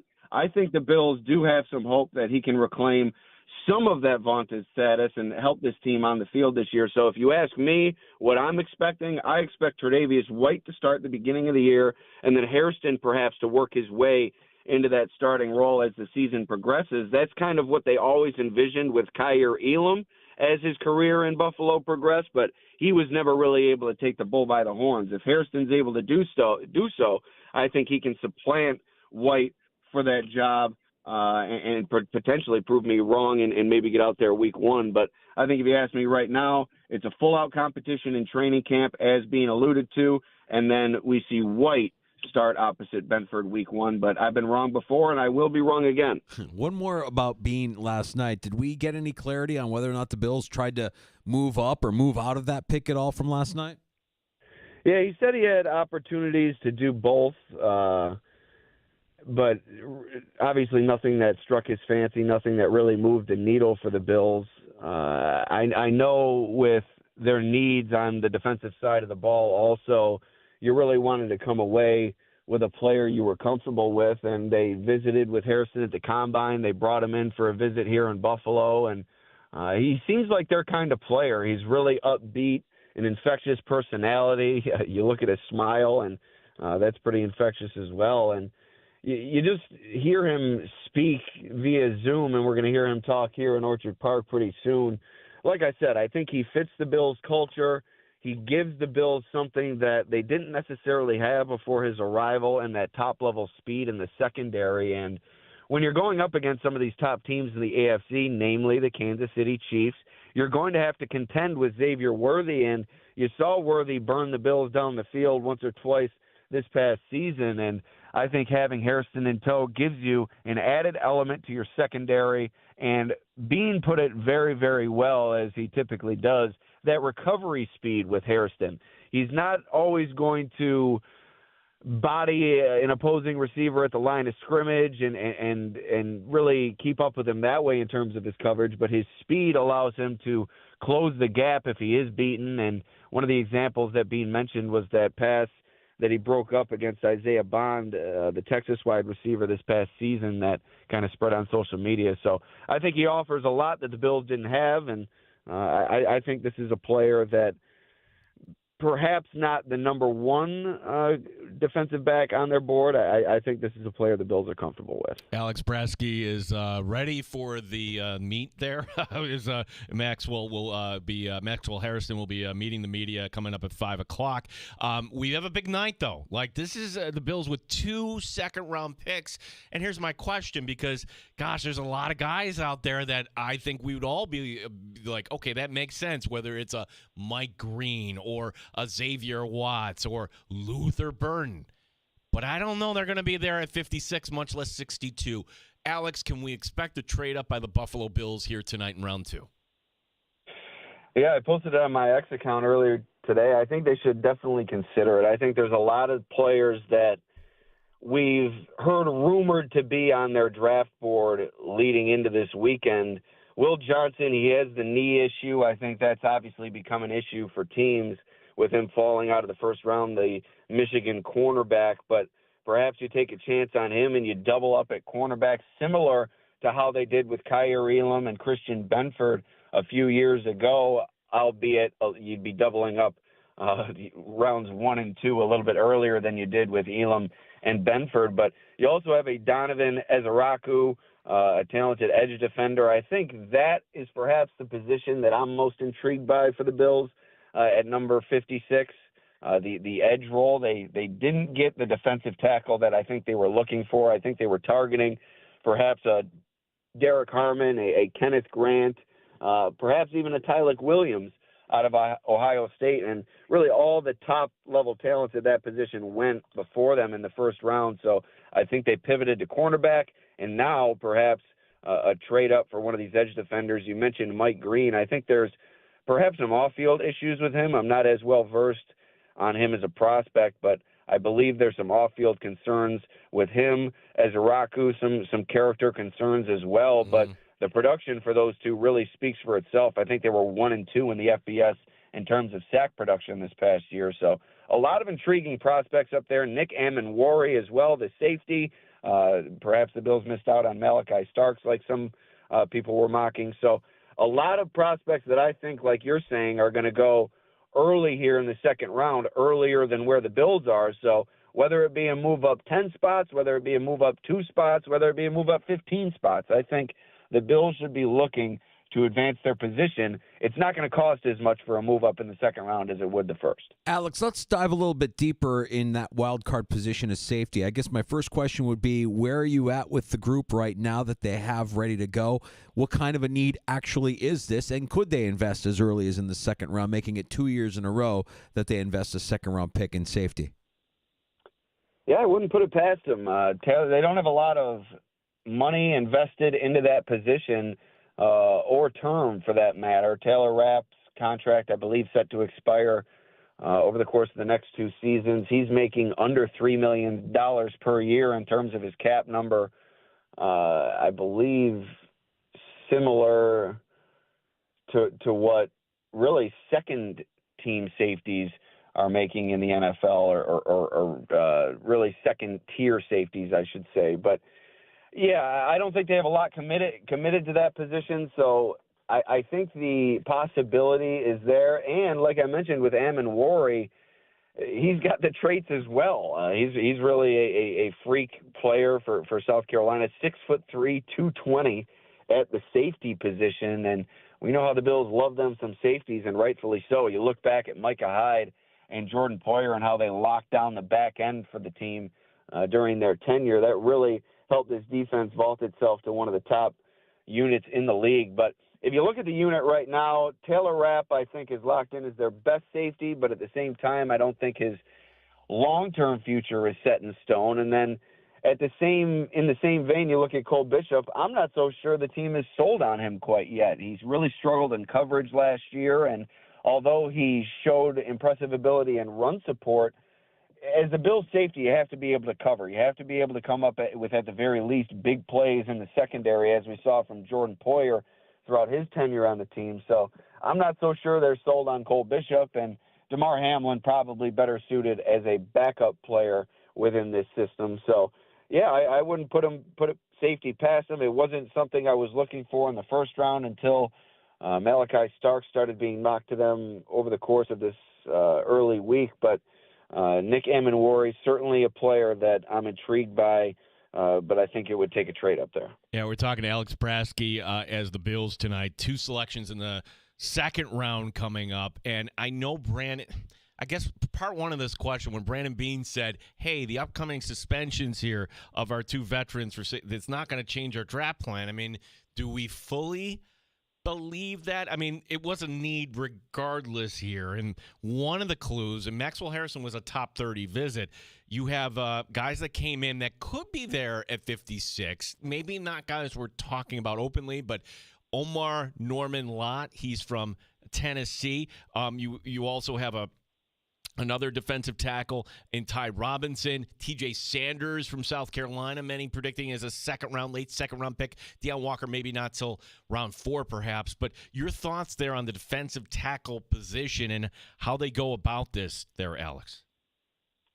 Yeah, they're going to have to find somebody. At the very least, they have to find bodies, right? At that position, they really don't have much beyond Ed Oliver. Zion Logue right now, I think, is in position to get some playing time.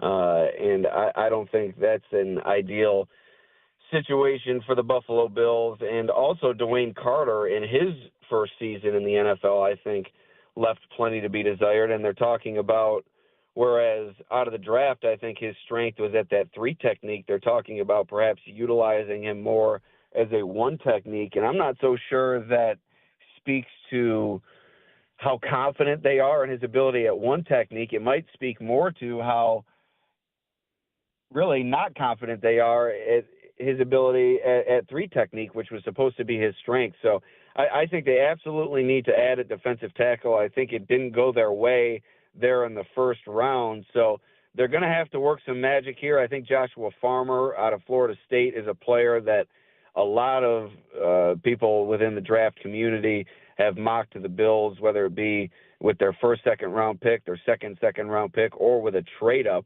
It's really volatile how this draft has fallen thus far. Some surprises have fallen to the second round. Shadur Sanders among them. But I think I would have my eye on Farmer here at the defensive tackle position. But don't count out another cornerback as well. There's still a lot of top-level talent there in terms of the Bills' potential draft board. Trey Amos, I mentioned Will Johnson, Sharon Ravel. Perhaps he continues to fall due to the injury trouble that he's continuing to deal with. So, there's a lot of different directions that the Bills could go here. I think they have to make a move. I don't think they can make 9 more picks here and expect even 7 of those to make the team come training camp. Alex, talk a little bit more about Shedeur. I don't think we're surprised that he slid out of the first round, but how far could this slide go? Do you think Shedeur gets taken by Cleveland here, as he's favored to do, to start the second round, or do you think the slide continues? I do. I think he's taken by Cleveland. I think the concern with Shedeur was, with all the hype surrounding a player like that in today's day and age, people are waiting for those players to fail. And when you have a high-profile father like Deion Sanders, and you had your number retired at Colorado after, I'm not sure you won as much as people were expecting you to do, and before Cordell Stewart there, which I think surprised some people. So I think a lot of people are really waiting to pounce on Shedeur Sanders, and I think a better situation for a team is to bring him in as a second-round pick with that chip on his shoulder, maybe with lower expectations in the public eye, and let him quietly work his way to the forefront. And I think it would be a good situation with Cleveland.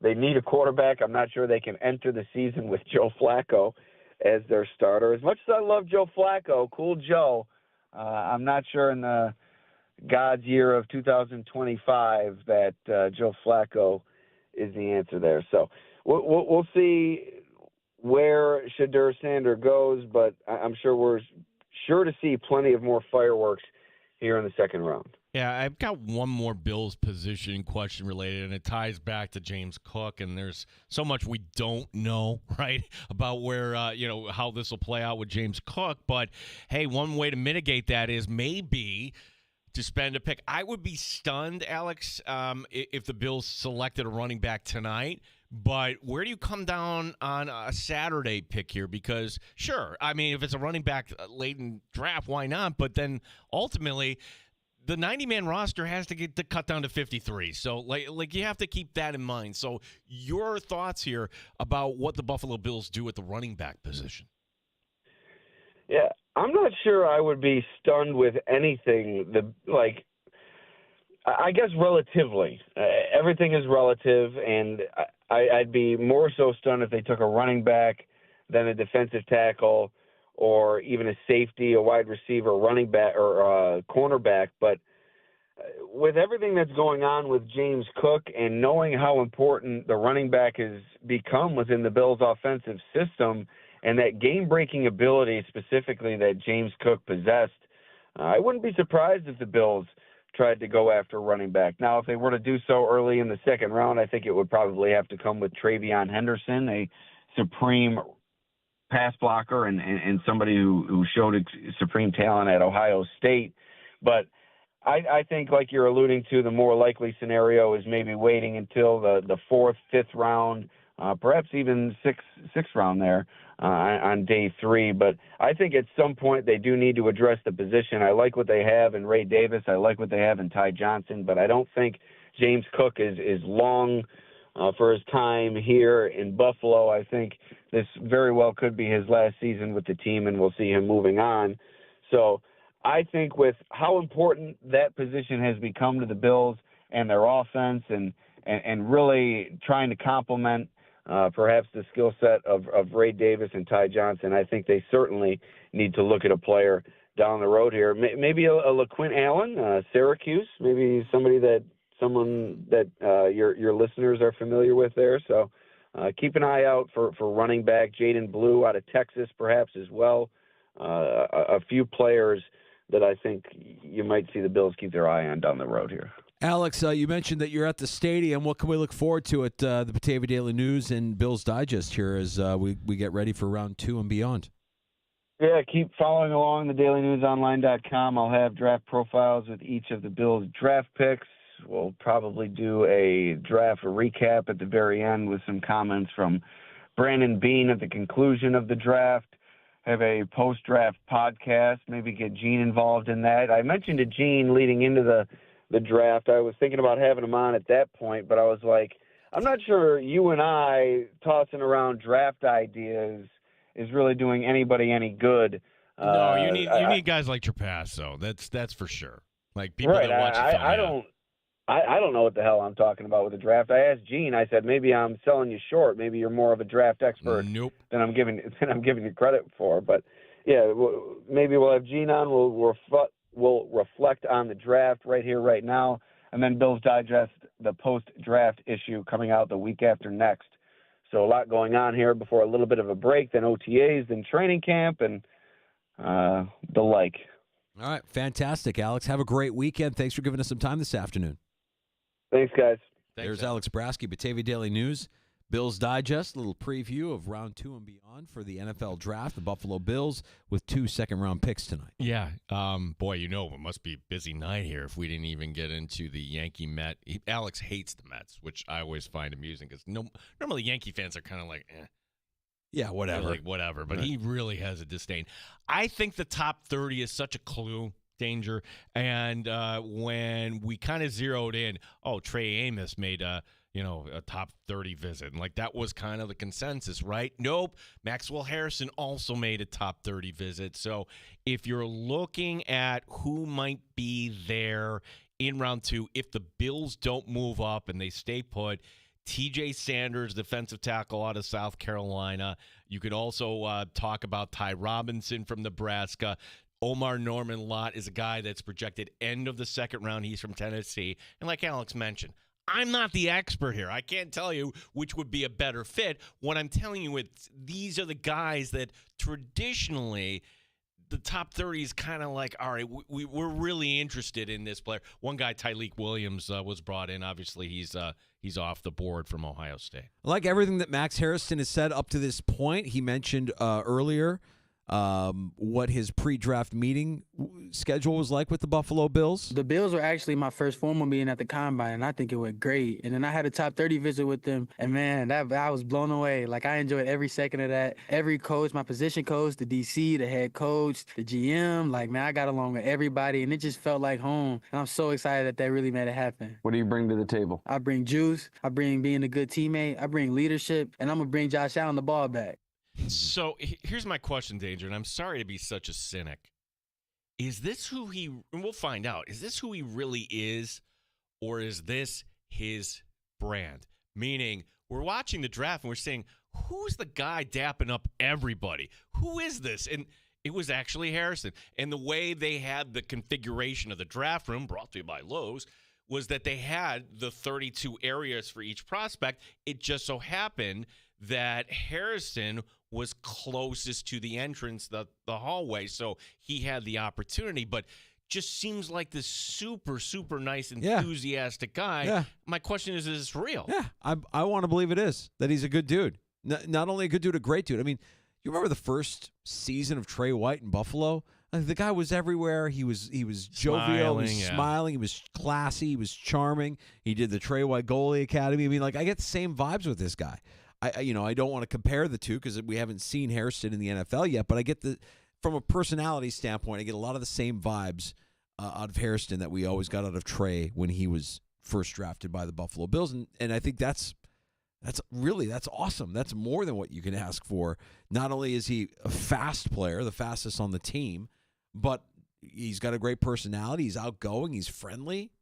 I love that. Well, if you have Ray Davis vouching for him, and that was kind of the first clue last night when Davis put out the googly eyes. I'm like, oh, that might actually be the pick if you're following along online with the draft there. So that's a good sign. And then the two, I didn't realize this too. So many little stories that supporting a former teammate that Hairston actually went to the game in Detroit last year. Oh, but if you remember last December, here's Sean McDermott. Like, those were wildly entertaining. Great games. And we came away satisfied. That's mortifying for any team that wants to win a Super Bowl, that you're letting the Lions and the Rams go up and down the field like you did. Yeah. So it's no surprise that and Harrison saying, watching that, like, I think I can help here.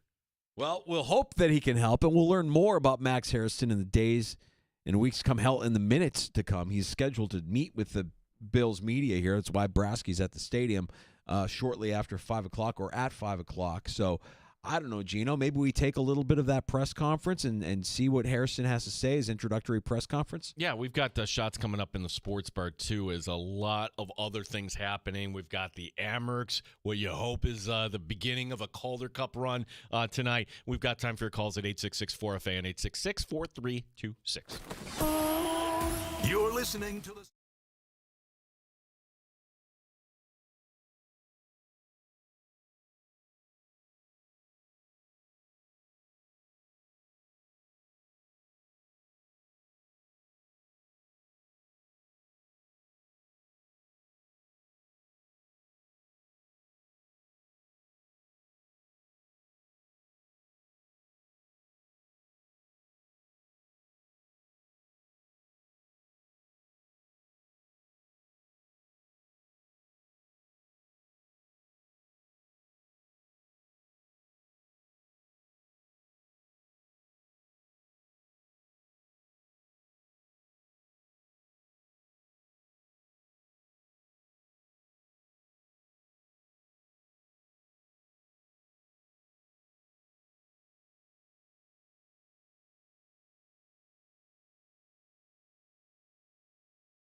WBEC AM, WBEE HD2, and W239BF Rochester. The sports leader, 95.7 FM and AM 950. The Fan, Rochester. An Odyssey sports station. The Fan, Rochester. Sports update. The NFL draft continuing tonight. It's rounds 2 and 3. The Bills in round 2 with picks number 56 and 62. They do not have a third-round pick. Brandon Beane very pleased with his first-round pick, Maxwell Harrison. We had him in for a 30 visit. Been around him a few times. Great young man. If you guys were watching the TV, you could see his infectious personality and smile. And he's a good kid.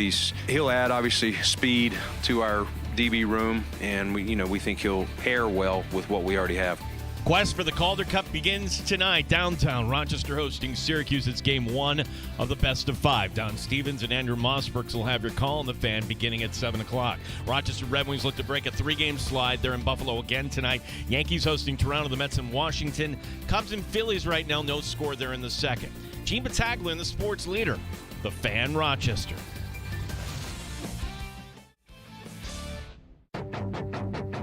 The Sports Bar with Danger and Battaglia. With the 30th pick in the 2025 NFL Draft, the Buffalo Bills select Maxwell Harrison. Let's go! The Bills pick a speedster at quarterback, and he's coming to Buffalo, the newest member of the Buffalo Bills. He's a guy that will challenge. He can press, he can bump, he can play off and play more physical, but he has that elite speed and he has the ball skills to compete. He had the fastest 40 time at the Combine at 4.28. It's the fastest time ever for a Bills cornerback. He essentially had 6 career interceptions in 20 starts. And he's got the obviously coverage skills, ball skills that you look for in a corner. No, that's just how I am. I'm a very happy and energetic person. Nickname is Mad Max. We're calling him Mad Max. The headline for Mad Max, we review round 1 and preview rounds 2 and 3 tonight. The Buffalo Bills select Mike Danger, Gene Battaglia, 95.7 FM and AM 950 The Fan, Rochester. Happy hour in the sports bar. Danger and Battaglia. I've been a distracted mess all day. In a good way. Why's that? Well, we've got the draft from last night. We've got round 2 tonight. Got big weekend plans ahead. Oh, you're going. That's right.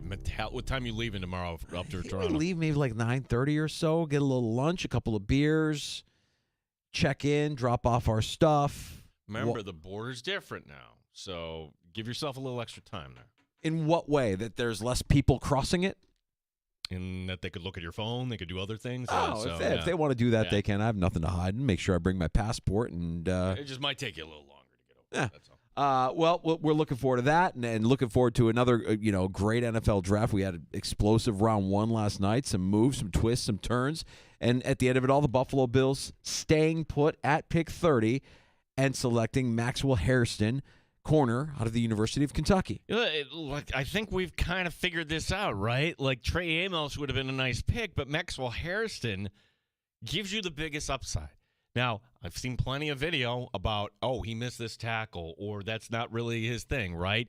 He's at 186, so you got to fill that frame out, but he's fast. And in the conference that has Xavier Worthy or Jamar Chase or pick whoever else, if you have Christian Benford on the one side, well, then why not get a speedy guy on the other? And I'm just curious how he's going to develop. You have some people that really, really like this pick for the Buffalo Bills. So the Bills sitting at 30, that felt right last night. The question is now, what do they do in round 2 here? And my expectation, Danger, is, okay, you didn't move up last night. Tonight, you can move up. There's a lot of guys there that Bills fans would be happy with. There's a lot of guys that would just kind of fill needs.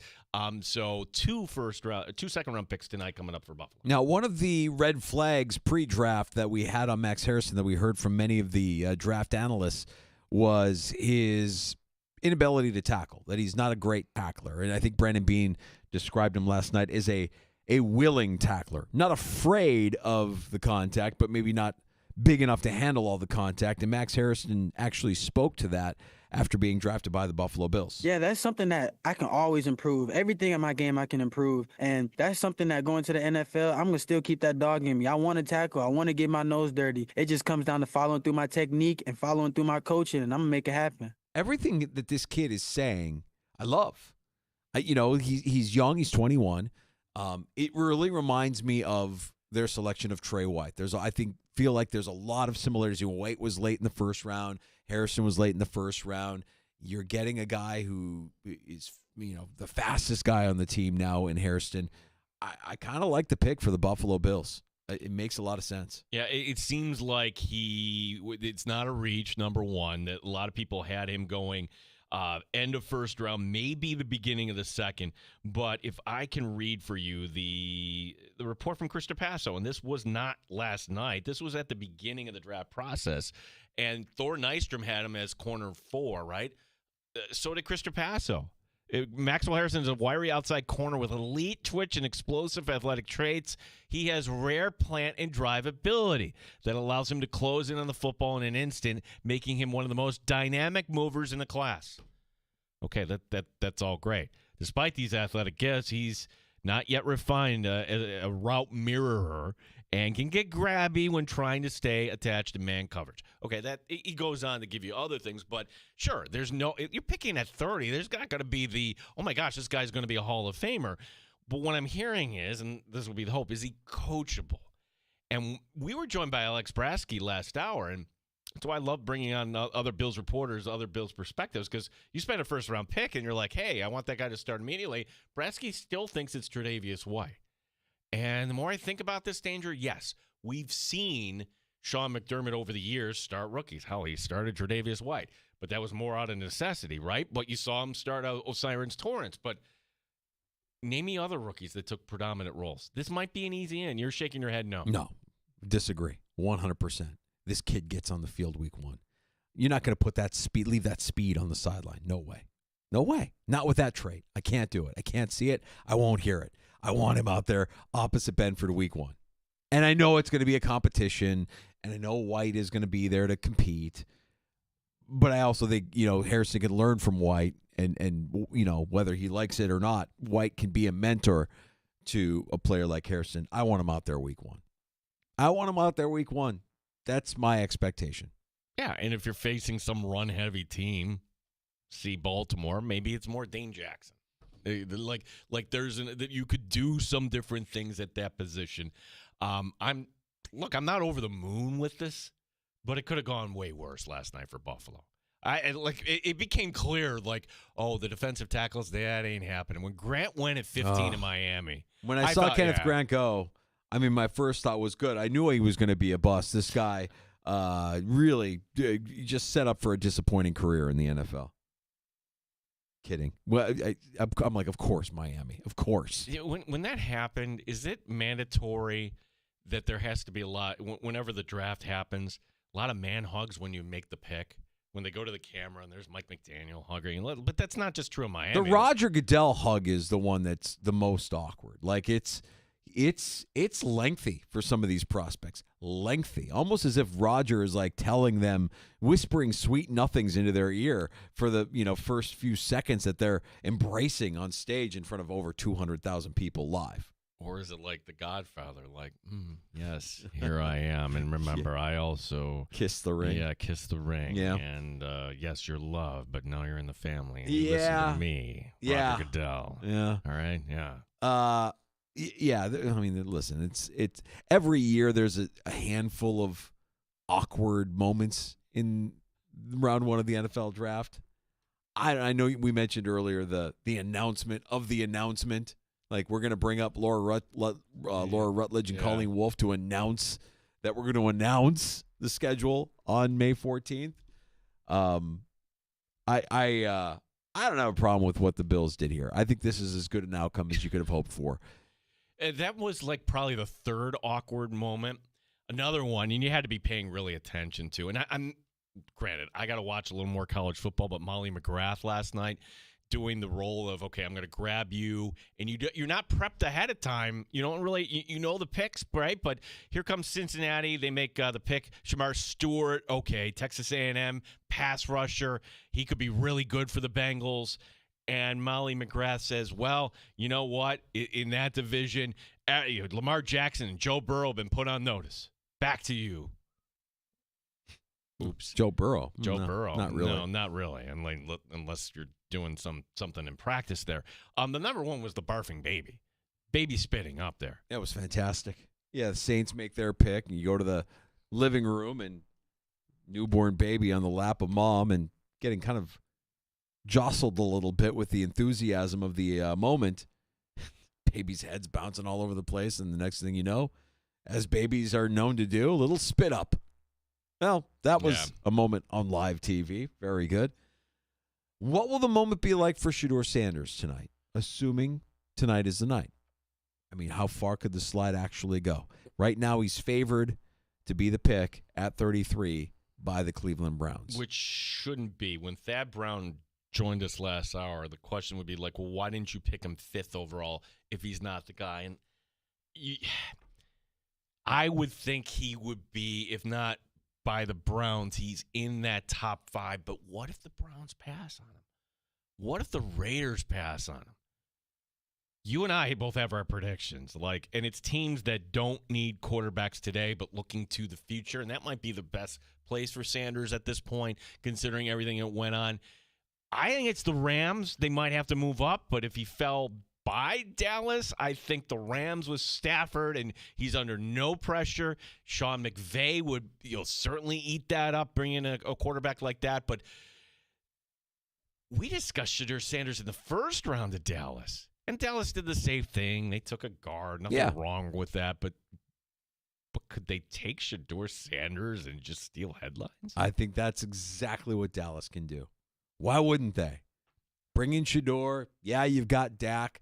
You're familiar with the family. You're friends with the family. When you see Shedeur and all the flash, everything that he, was last night, for him not to get drafted? Well, for starters, right? I think Cowboy fans fancy themselves in we should be a playoff team.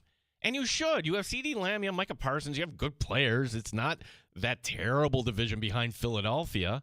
You should be able to compete with Washington to be the second best in that division, ergo be a wild card. So you're going to spend a primo pick on a guy who won't play for you. Yeah, I could see it happening. So. Yeah, absolutely. A couple of roadblocks. If Cleveland decides to pass on Sanders, they have 2 picks here out of the first 4 picks in the second round. Cleveland is at 33 and also at 36. You have the Saints right now slotted at pick 40, the 8th pick of the second round. And again, you can make the same argument with the Saints that you did with the Browns. If he's not your guy, why didn't you take him at 9? If he is your guy, why didn't you take him at 9? More maybe you thought if you're the Saints, no, we have to make sure we get a offensive lineman first, and then we can worry about who we're going to have at quarterback. The Jets, with the 10th pick of the second round, intriguing, right? Mm-hmm. Haven't really talked about that as a possibility. Can we play that soundbite from last night? So, like every team that makes their first-round selection, the Jets brass came out to talk about they drafted a lineman, which – for the Jets, that's smart. Good. I know it's not sexy, but you got to build somewhere. And really, there wasn't a quarterback with your liking. And then this is so typical New York media. We don't want to talk about that. We want to talk about this. Aaron, I'll acknowledge the timing of this question isn't perfect, but we haven't talked to you since Aaron Rodgers went on TV and talked about your meeting in February, and he had some kind of criticisms of you. I was just curious. Do you have any response to what he said on Not Gonna Be Show? Absolutely. Membo's a really good player, and I'm so excited he's a Jet. Wow. Say absolutely, and then I'm not even going to acknowledge your question. I'm not going to speak his name.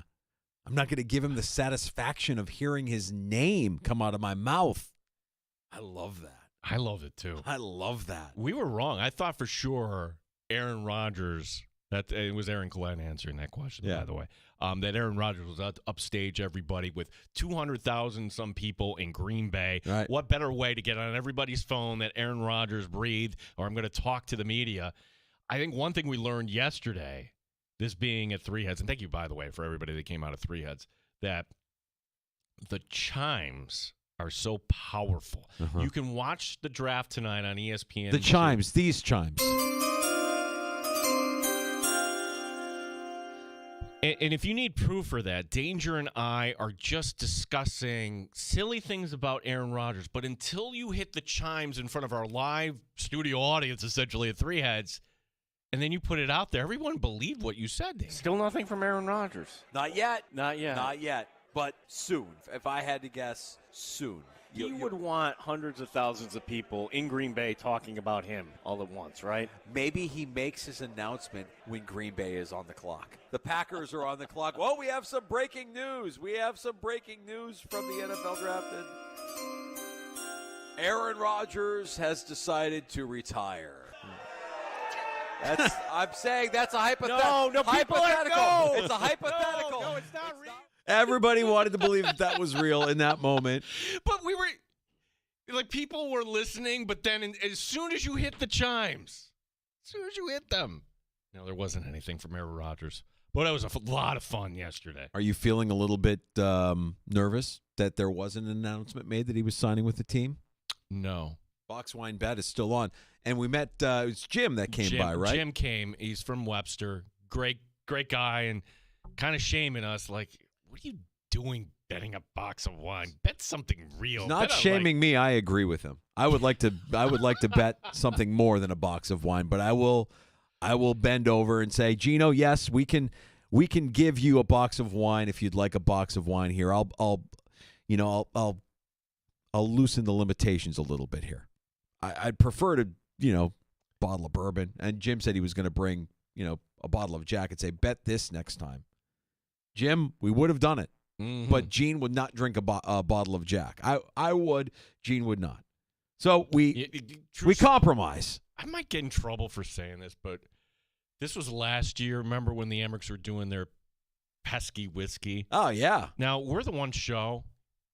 Yeah, we actually drink here on the show, right? Not with regularity, but on occasion. On occasion. And, the head coach at this time was promoting his whiskey, Seth Appert, the Emmerichs pesky whiskey, and he brought it in, and he put the shot right down in front of me. On the air, that's a mistake for me. Like, I'm sorry. I was like, you were fine. But yeah. The pesky Emmerichs bourbon, I'm happy to report, was consumed at poker night in the neighborhood a couple months ago. I brought it over for the boys, and we all enjoyed it. We all enjoyed our bottle of the pesky Emmerichs from Black Button. That was delicious. And, yeah, I would bet that, Jim. Jim, if you brought a bottle of Jack as a joke to say, bet this next time, I would be all for it. But I know my co-host well enough to know that ain't going to fly. So we compromise, and hence it's a box wine bet, whether or not Aaron Rodgers retires or plays in 2025. A lot of talk about Shedeur Sanders, and a lot of people throwing bouquets at the Giants for getting the best defensive lineman and getting their quarterback of the future. Can I say something about the Giants quickly before you continue? If the Giants want to make a statement about their organization and where they are as an organization right now, and all of the debate about the dysfunction around the organization that we've seen here in the last couple of seasons, give a vote of confidence to Joe Shane and Brian Daboll now.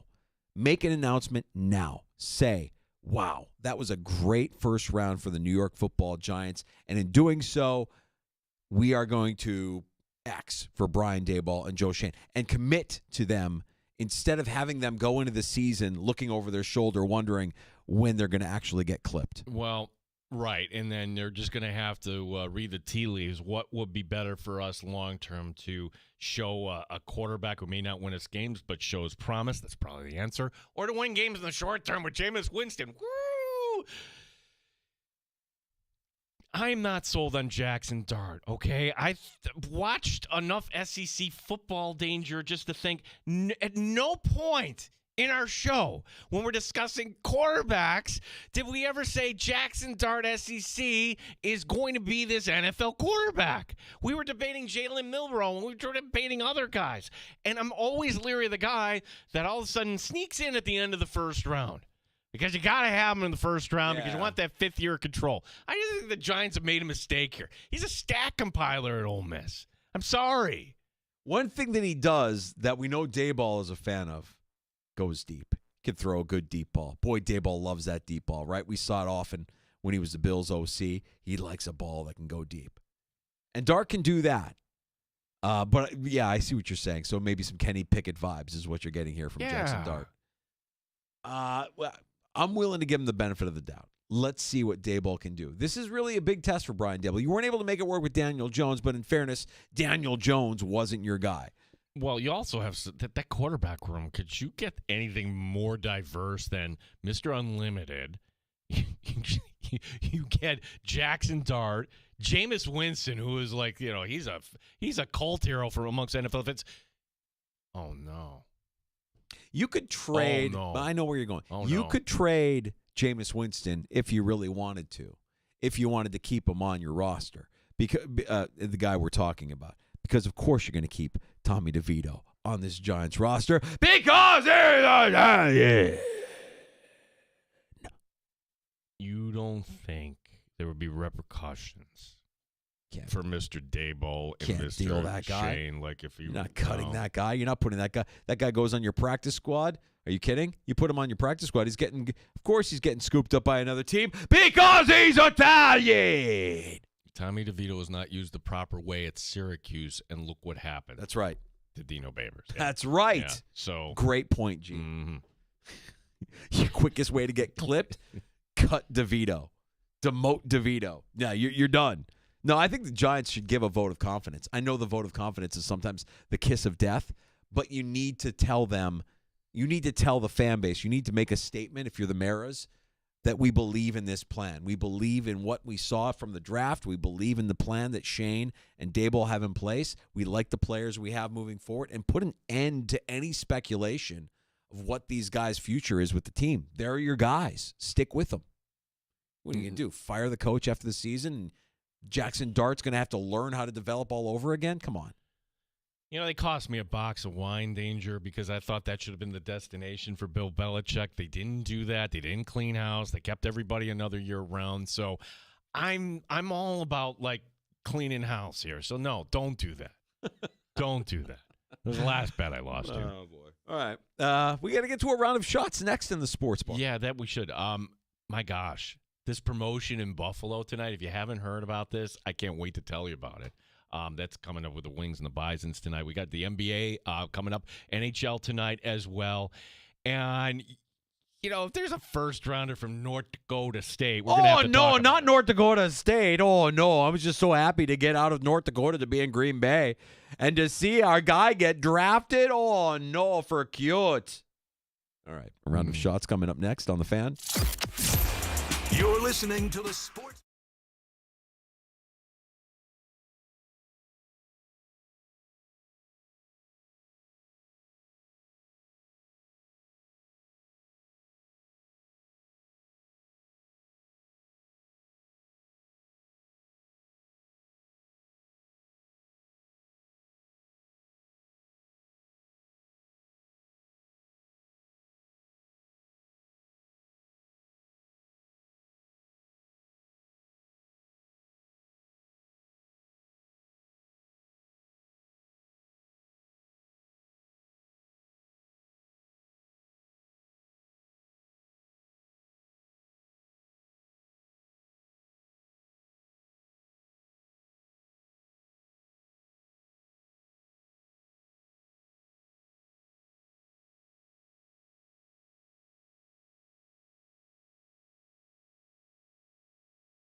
Maggie and Perloff on 95.7 FM and AM 950 The Fan Rochester weekday mornings. Use the Odyssey app and let sports talk turn your groggy start into a game-winning day. The Fan Rochester Sports Update. It's a great sports evening ahead. You've got the NFL draft coming up, second and third rounds. The Bills with not one, but two picks here in the second. 56 and 62. They do not have a third-round pick. Of course, they have a first-round pick in Maxwell Hairston. Man, my emotions were like uncontrollable. Like, I told myself I wasn't going to cry when I got the call, but as soon as I seen Buffalo Bills, I bursted out crying. I'm just so happy and so thankful and so blessed to be able to, continue my career in the NFL, and I'm so excited to get to work. You also have the quest for the Calder Cup beginning tonight in Rochester, downtown. The Amherst hosting Syracuse. It's game one of the best of five. Don Stevens and Andrew Mossbrooks will have your call beginning at 7 o'clock. Rochester Red Wings look to break their three-game slide. They're in Buffalo again tonight. Yankees hosting Toronto. The Mets in Washington. Cubs leading the Phillies 1-0 in the third. Gene Battaglia, the sports leader. The Fan Rochester. Got a smart speaker at home? Listen to the sports leader, The Fan Rochester at home, by asking it to play 95.7 The Fan. Back in the sports bar, it's Danger and Battaglia. A round of shots as we get ready for Amherst hockey tonight. 7 o'clock, the Calder Cup playoffs get underway from Blue Cross Arena. Yeah, it's there's other NFL notes here outside the draft. This one is not good, and it's just kind of a reminder how this can be fleeting for some of these guys. Former NFL running back Adrian Peterson pulled over last night doing 83 and a 55.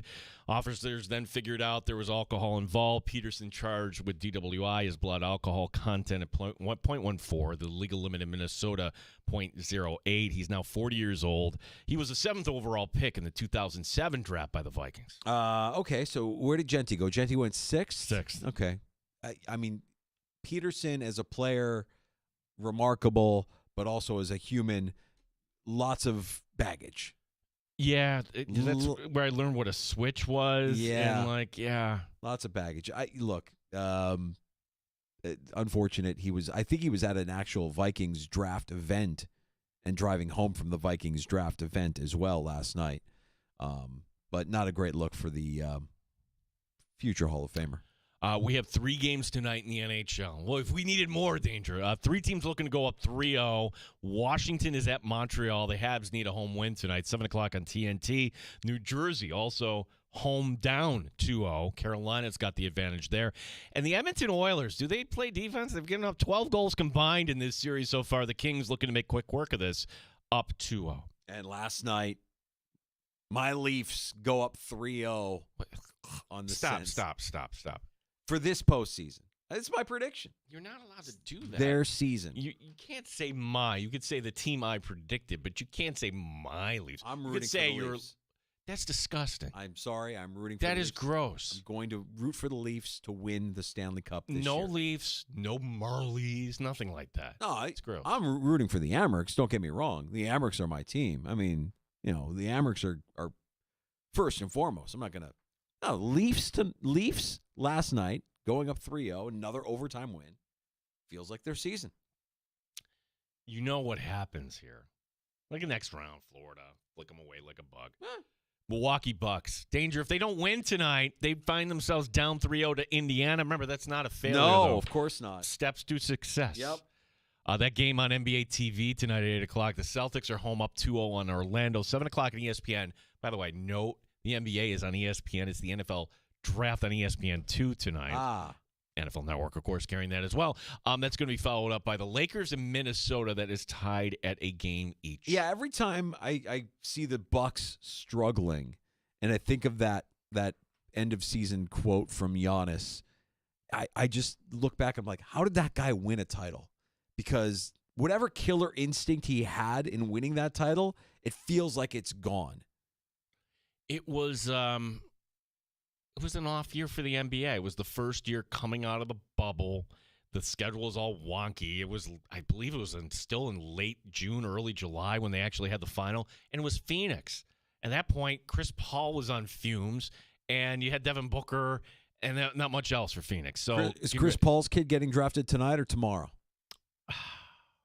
He came in for a top 30 visit in Buffalo. You Yeah. know? Yeah. That'd be kind of cool, right? Yeah. Like I know it's cool that we have Frank Gore Jr. on the team, and if you pay attention, I saw Frank Gore Sr. in the tunnel a few times, but to have Chris Paul kind of show up at camp, right? Yeah. Let's get Pooh on the roster. Pooh Paul. Good luck to the Rochester Nighthawks. This round of the playoffs, just one game to advance. Rochester at Vancouver, 10 o'clock tomorrow night on ESPN Plus. Rochester After Dark. Oh, yeah, a little Nighthawks After Dark. So it's one game to advance in the postseason. That's it. Should I feel slighted that the Buffalo Bills wish the Bandits good luck, but not the Nighthawks? No, it's always dumb. Like feel slighted, but let's be real. The Nighthawks are an afterthought to the Pagula Empire. They're a favor. They're a charitable donation. That's not your words. That was literally Terry Pagula, one of the few times he spoke in public, saying it was just a donation to Rochester. Like, oh, okay. Yeah. Yeah. We're losing money, but here's this donation we can make to you. The Red Wings in Buffalo tonight. This is a promotion in Buffalo that, quite honestly, I would like to see Dan Mason and his staff steal. Is it Sports Bar Bobblehead Night in Buffalo? Because we're not even on in Buffalo. We're here in Rochester. You know, if they honored us with Sports at Bobble Night in Buffalo or Syracuse, would we do that? I don't even need that. I just want first pitch. Is that too much to ask? You want to throw out the first pitch? Yeah. Yeah. No, they're not going to do that. It's not going to happen. No, you're like, mind you, like if you go there, okay, what billboard do you see right out in center field? It's our Rochester, station. Yeah. No, Breezy from PXY will throw out a first pitch before you or I will. Sorry. That'll happen before you or I get the chance to do that. I like a bobblehead. I mean, I think that'd be fun. Danger and Battaglia bobblehead. I'm starting out small. Mm-hmm. First pitch. Like there was one time, this has been going on for years. When we first started the show, like, hey, and then tonight is 98.9 The Buzz Night. I'm like, oh, wait, who's here? Is it Spazzano? Is it Sandy? Is it Dem Jones? Hey, it's throwing out the first pitch, Kaylee. I'm like, wait, that's a promotions director. Wait, nobody. Yeah, we can find. It's become a thing. It's become a thing. Yeah, you're upset. I get upset. it. I understand. I aim higher. I want a bobblehead. I don't really care about throwing out the first pitch. I want a bobblehead. We need a bobblehead. I don't know if we had like a sports bar night. Like, could we get people? Oh, hanging our out? regulars would come out. We would definitely. If we had sports bar night at Innovative Field, our regulars would come. Yeah. We know our regulars would come out. You know, we've been rolled by like an army of steamrollers, Gene. Erased like a blackboard. Rebuilt, erased again. This is it. This is it. The people over there hear you mocking baseball. I'm not mocking baseball. Baseball has marked the time. A baseball writer coming in. It's something that reminds us all of what was once good and what could be again. The one constant through all the years, Gino, has been baseball. Back to what are you interested in what they're doing in Buffalo tonight? Well, I'm sorry. Go ahead. Obscure jersey night. Oh. Fans that wear the most obscure sports jersey to the game are eligible for fine prizes. Is Duffy immediately disqualified? So I asked him this question last night. So we were at the tap room watching it, Bill Gray's Chai Lab. And I'm like, did you hear about this? And he's like, yeah. And he's rattling off all these other ones. Somehow Gates Orlando, who was his fine Amherst, right, and still lives in town, I believe. He had some Gates Orlando Italian Olympic jersey, something like that. That was one. He's rattling off all these other Irish ones. I'm just thinking, what would be an obscure, name obscure Buffalo Bills, Ashton Yabody, or some name that would make you laugh. But I would also think that a Bills jersey isn't really that obscure. He might be an obscure player, but it's a Bills jersey, which is not obscure. Well, and this is what I told Duffy. I don't have an obscure jersey, but I'm told him about yours. He's like, oh, yeah, that might win. What? Oh, come on. The Peterman? Yeah. The Bears Peterman jersey? Bears Peterman. That's one where if you walked in, people are like, I wore it to the preseason game between the Bills and the Bears and actually had a guy stop me to take a picture of it. And I'm like, What? He goes, wait, no, you gotta stop. I gotta take a picture of this. I'm friends with Nathan Peterman. I'm like, you are? He's like, yeah. I go, it's not even his number. This is a number 2 jersey. He's number 14. It's not even his number. And he's like, doesn't matter. I gotta send it. That he'll die. He'll love this. And he sent him a picture of me wearing the Peterman jersey to Nathan Peterman. So the backstory on that, like, how would Danger end up with a Peterman Bears jersey with the wrong number? Not authentic. Not authentic. Is it 2 words or 1 word? I'm going to go with 1 word. Masterstroke. Masterstroke. He's the guy that would go on websites, and this is coming from way somewhere far, far away. But sometimes you got to, the color might be off or the number might be Fell off. off the back of a truck somewhere. You're getting a great deal. Came in a shipping container. That would be obscure jersey night. Masterstroke in his Josh Allen jersey. That's actually freaking purple. Yeah, it doesn't. It's not the blue of the Buffalo Bills. He It's came like in a all like, "Oh, look what I got!" I'm like, what is that? knockoff.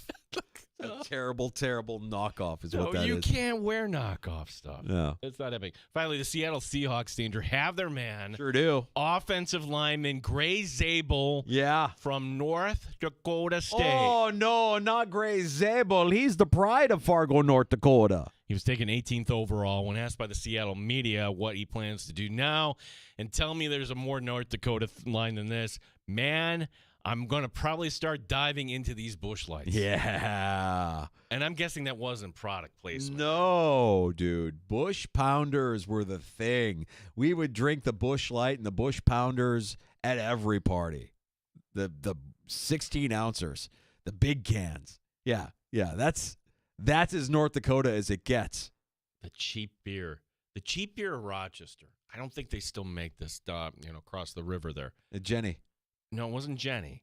It was Golden Anniversary. Cook's Golden Anniversary, which was like everybody had their favorite cheap beer. That was before you got here, right? Yeah. No, I remember not having Jenny until I got here, and it felt like every club night that I hosted for PXY when I got hired at PXY years ago was being sponsored by Honey Brown. Honey Brown was everywhere. And every now and then have a Honey Brown. I'm like, yeah, it brings back some memories. It's a good tasting beer. I kind of like the Honey Brown. But you'll hear stories of guys from around this region that talk about, cream ale and Jenny Light. Mm-hmm. And those were the cheap college beers of the region that everybody enjoyed and consumed with regularity. For me, growing up there in Minnesota, yeah, he's not wrong. It's Busch. It's Busch and Busch Light. I thought, wasn't Old Milwaukee like the cheap beer? Oh, Old Mud. Yeah. Yeah, that was. Call it Old Mud. Do they even still make that? I think Old Milwaukee is still out there, yeah. I mean, Old Mud was and to think that we would call Old Milwaukee Old Mud, and then think about some of the beers and IPAs that we drink now that are actually more of the consistency of mud than Old Milwaukee, which we dubbed Old Mud. Well, good for him. Good for North Dakota State. They keep pumping out, names there from their Division II program, and he'll probably be a great lineman for the Seahawks for years to come. I wonder if he'll have any visitors at training camp this year. It's just awesome. What made it so awesome? Just being here. Being away from North Dakota, for us to be here, it's just great. And to get to see Carson Wentz? Yes, he's awesome. Such a role model for our kids and grandkids. I think a little bit of an easier hike to get from North Dakota to Seattle than North Dakota to Philadelphia. That reporter deserves a Pulitzer. Realizing, hey, there's some gold here. I got to pull this up with what made it so awesome?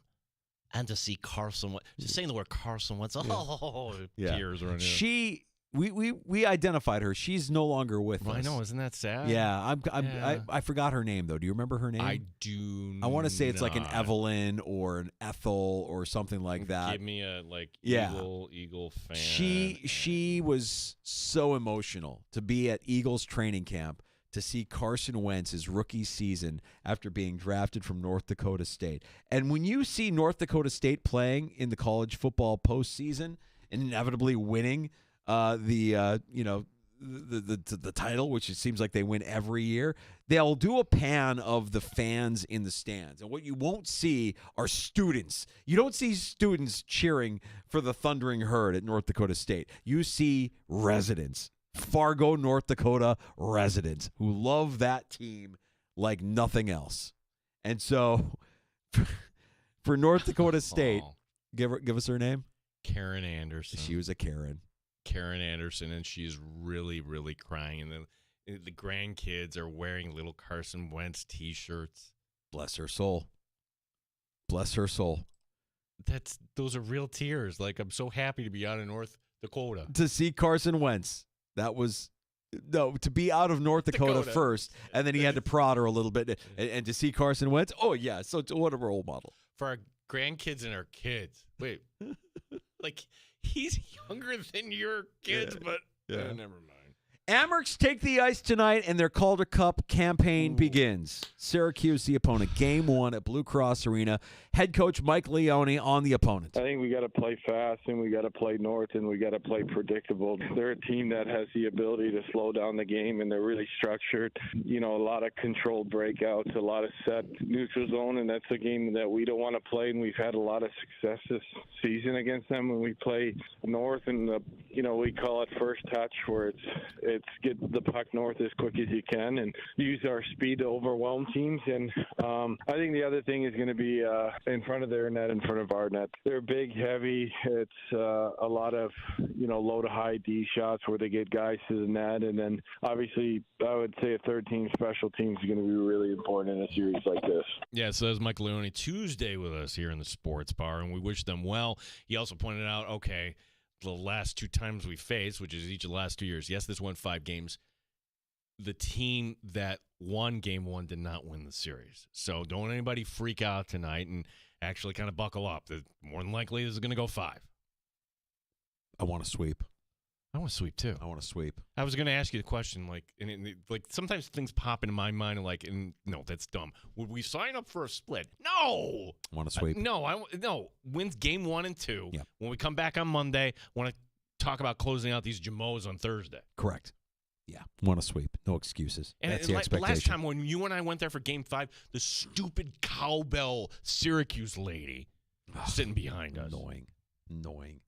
We travel better than they do. We're bigger than they are. Our team is better than they are. Let's sweep them. Let's move on. It's not a hockey town, Syracuse. Not a hockey town. Not a hockey town. Not in our barn. Not tonight. I want everybody loud there tonight. Loud. We'll have the game for you at 7 o'clock. Your proud home of Rochester Americans hockey. The Fan Rochester. Thanks to Mike Leone for stopping by earlier this week to give us a little preview. Thanks to Alex Brasky of the Batavia Daily News, Bills Digest, Thad Brown, News 8 Sports Director for stopping by this afternoon. And if you missed either of those conversations, you can find them wherever you get your shows, wherever you pod.